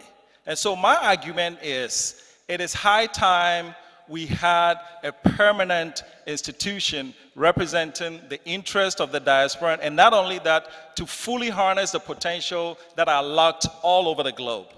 And that's what this is all about. And so we did a poll. Those of you who registered online, there was a diaspora poll, and we appreciate those of you who took time to respond to those poll questions. We asked a question, and I think I need to go here and come back. How would you like the Ghana government to mobilize Ghana diaspora? And here are your responses. Under the current setup of the presidency, I think 17.35% of you said that is okay. And then you had another 16.3% said we want a full ministry. 18.37% of you said you don't know. But a whopping 44.9%, these are not my numbers. These are your responses, and when we tabulate them, we figure these are the numbers that came. 44% of you feel like there ought to be a permanent institution that when you land at Kotoka Airport, anything that you want to do from land, from registry of business, anything, you just go right there, and that's your one-stop shop. Okay. So now, let's take those items. The current setup of the presidency. Again, we're very grateful. Those of you who have had personal interaction with His Excellency President Nana Akufo-Addo, you know he cares deeply about issues affecting the diaspora, and really is eager to engage us in nation building. However, when I looked at the poll numbers, I dug into, I said, maybe these poll responders know something that I don't. And so let me dig in and see. Current setup of the presidency, look at the advantages. The status of, it has the status of a presidency. And believe you me, if you think that's not big, yesterday I was here with Nadia, the Deputy Director of Diaspora Relations Office. We were going to call one minister, and she said, let's use this line. As soon as the line rang one touch, it was responded to. And so the power of the presidency, you can't understate that. And of course, there's direct presidential oversight, and it's of course populated by and led by diasporans, and it's supported by consolidated funds. All those are great. But let's look at the disadvantages. Constraints of physical location. How many of you are very, very anxious and love the fact that you have to go through 5 security scans just to go to the office that represents your interest? Raise your hand. Okay, I see one, that's great. And so the constraints of physical location does not bode well for our interest. When you look at the constraints of size and scope, with the amount of work that needs to be done, both in representing our interest and also in harnessing the potential, bringing everything that's locked all over the globe to help to develop Ghana, I do not think that the size is capable of doing it. And so, to me, that's a disadvantage. And a lack of autonomy inhibits self-funding potential. You cannot charge for fees, or you cannot raise funds from other places when you're harbored under the presidency. And here's my favorite one. Now that we have a friendly president, all that's great. The moment we have an unfriendly president, what happens? Census packing, and then we're back to zero. Okay? The burden of consolidated funds is also a disadvantage because now you can't raise funds from other places. Let's look at a full ministry. Again here, the status of a ministry is great because, and the scope is wide enough to be able to do the job. And it's supported by consolidated funds. But let's look at the disadvantages. Again, these are mine. I'm sure there are some of you, if you put your bright minds to it, you can come up with more items on either side. But to me, the disadvantages of a full ministry is it can be abolished. We've seen this happen with Ministry of Aviation. Under one government and another government abolishes it. We've seen Ministry of Railway, under one ministry, another one abolishes it. All right? Now, if you've had dealings with the ministry versus other state agencies, it is my experience. Yours could be different, but I'm willing to bet there are a lot more people who agree with me that at the ministries things tend to be a little bit more bureaucratic than at the state agencies. But that's just me. And also, it can be political and politicized. And here's a good one. According to what my friend presented right now, if we had a full ministry today, a diaspora could not head it. All right? And of course, there's consolidated fund support. So here's the Diaspora Mobilization Commission. Call me biased, but I thought very hard. I couldn't find a whole lot of disadvantages. And when you look at a slew of the financial independence, it's an advantage because now you can approach World Bank and all these donors say, we're doing this project, we need funds, and boom, the money is there. It still has the direct presidential oversight. It still has the status of the presidency, similar to GIPC. How many of you know that GIPC is actually operating under the office of the presidency? But you see the scope and the size, how big it is. There's no reason why the Diaspora Mobilization Commission cannot grow into that size and while still operating under the auspices of the presidency. Freer access to diasporans. I'm sure you won't have to go through 5 security scans to get there. Now, what would you one of our poll questions also came down. These are your responses again. What would you most likely do upon your return to Ghana to settle? Look at the numbers. Those who want to start their business, 64.6%. Government job, 8%. Private, 4%. And those who want to come and enjoy their retirement, 11.2%, and the rest of them, they're not sure. So again, I'll go back to my friends. A lot of these exclusionary rules, it's like, you know, how many, look at the numbers. These are hardcore numbers from hundreds of people who responded to these questions. And so, if I want to come and start my business and you tell me that I cannot be this, I cannot be that, I'll probably more than likely keep my business elsewhere because the intrinsic satisfaction of coming to help Ghana may not be worth the hassle that we come through. And this is really something that a lot of you have mentioned. And so here's what we're proposing, okay? We've actually put together Kwekwaza, Professor Kwekwaza was part of it.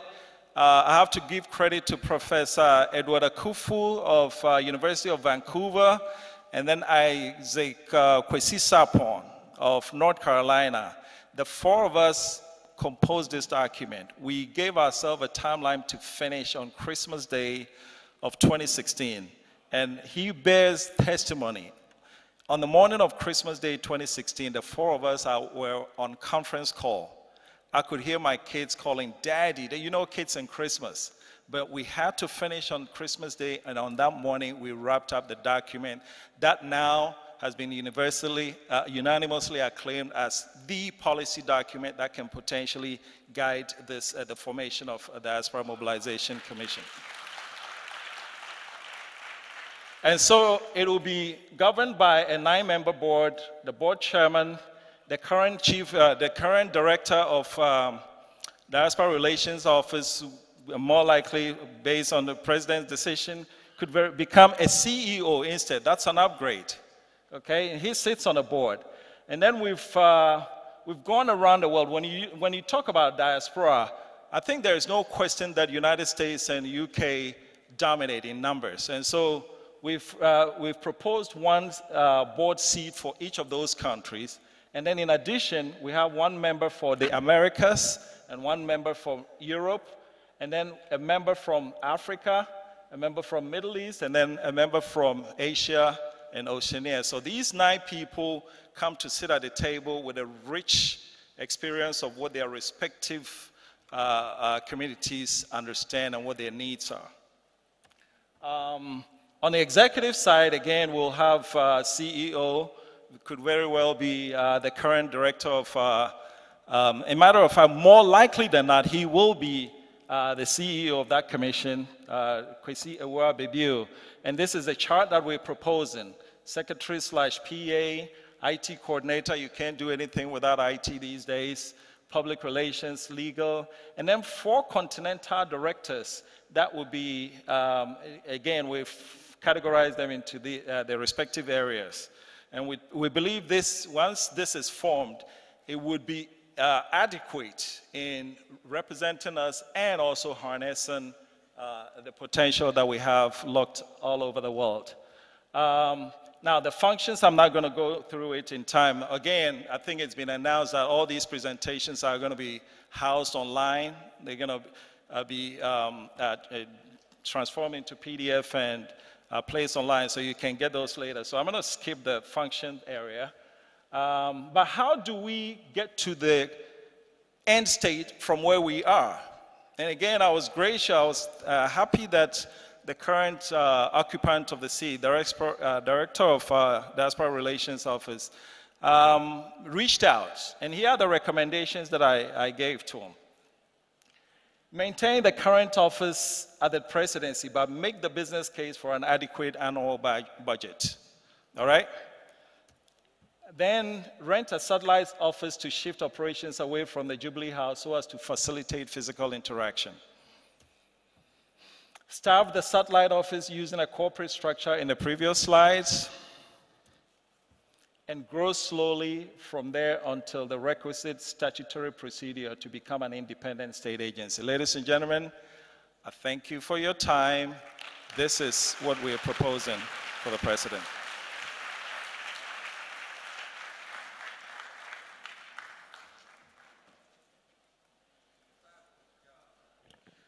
Thank you very much, Mr. Jermaine Nkrumah and Professor Asare, for your presentations. I've also been informed that lunch is ready, so that will be happening in a short while, but I know you have some questions you want to ask, and my boss here says I should have how many people? 3 questions. Can we have, for those of you, raise your hand if you haven't asked a question, but you would like to ask a question. I want to give you the opportunity also to, if you haven't asked a question, but you want to ask a question, so we can get multiplicity of views and contributions. Can we get a microphone to the gentleman? You want to ask a question, sir, in the suit? Can we get, where are the microphones, please? One here, one there. Can we have one over here? Yes, sir, just put it on, flick it up. There you go. And of course, you can catch them at lunchtime, so if you don't get your question through. Very brief, what, where, when, why, how, and who. Short questions. We're hungry. My name is Kwaku Samuels. Thank you. I came here because I'm a contractor. I'm planning to help, like, building toilet and helping, like, prisoners who are coming out. Give them something like a skills so that they can go back to prison. Right. So I'm asking my government, how can they help me to do this? You want to help people who are coming out of prison so that they don't go back, and you want to know what can be done. Okay, good. One question here from the gentleman in the suit. Thank you very much. My name is Eric Gobles Boache. I work for an investment company in China. Probably this question might probably have gone to Director of Passport, but I guess a professor could probably answer this question. I was traveling, my company sent me from China to Thailand. We were in the queue, and we were so many. I got pulled out of the queue. For reason being, I think on the queue, I was the only black person. I got pulled out in a separate room, and they asked me the passport I was holding. I showed them that I was holding a Ghanaian passport. They have to scan, and they wasted my time. I got missed out on my next flight. We go through a lot in holding Ghanaian passport. My question now to Professor, is that if somebody being a Ghanaian and has to go through that hassle, I'm being disadvantaged in my company I worked for. Why it is so easy for other nationals to obtain Ghanaian passport, to the extent that the question I ask them is the fact that why do I have to pull out of the line because I'm a black person probably holding a Ghanaian passport?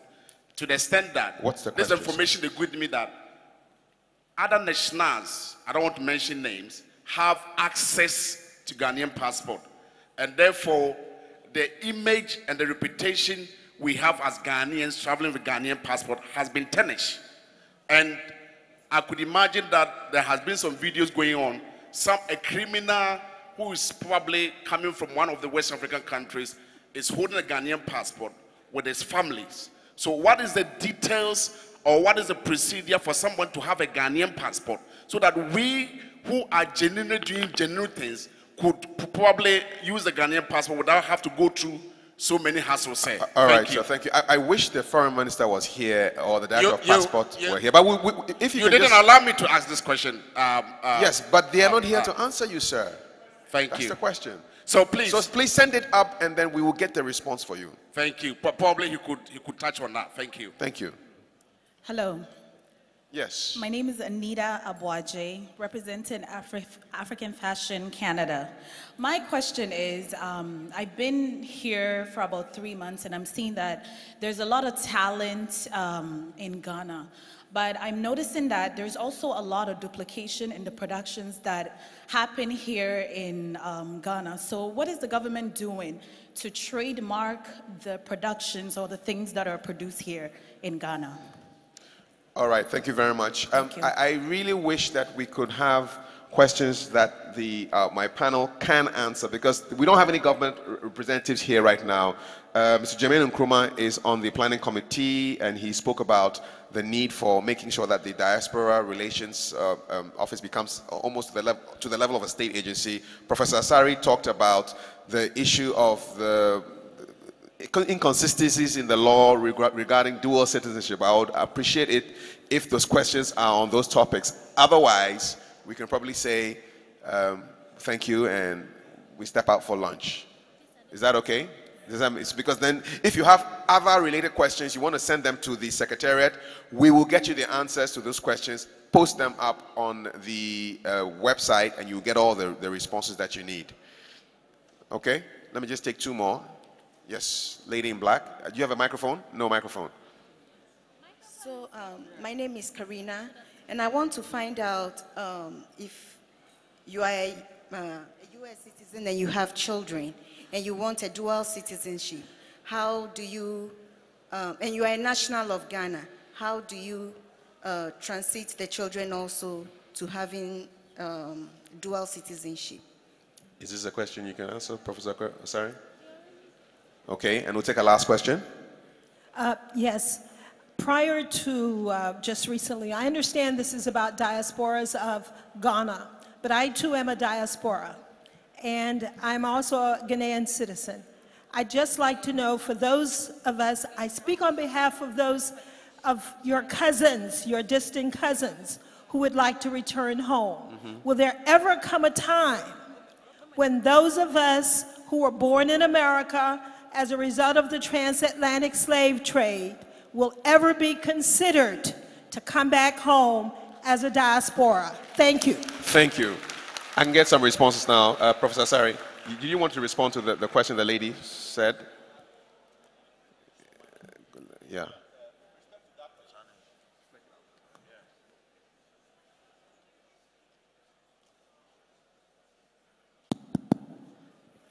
As I discussed, the citizenship laws of the countries that are involved will determine the status of your children. So let's say you were a citizen of Ghana as well as a citizen of the United States, and you gave birth to your children in the United States. Then at birth, the children are automatically dual citizens. You could acquire a Ghanaian passport for them, and you could acquire an American passport for them. When they are traveling with you, They need both passports, and you need both passports. Now, there are so many countries with so many different rules, so I can't give an answer that addresses every situation. If I know your country, I'll study the citizenship law of that country, and I'll be able to tell you what the status of your children would be based on the citizenship laws of the countries involved. Thank you very much. We'll leave it here now. It's way past lunchtime. We shall return in 45 minutes. Remember, look for the gala ticket signs around and purchase the gala tickets if you want to be at the gala tomorrow. I have an ID card for Mr. Abuaji Ohini Edu. And so Mr. Abuaji Ohini Edu, your ID card is here. Please come see me for it. Thank you very much, Mr. Jermaine Nkrumah, Professor Kwesi Asare, for very insightful presentations. Wish you the best. Please feel free to catch our presenters and ask them the questions you want to ask them.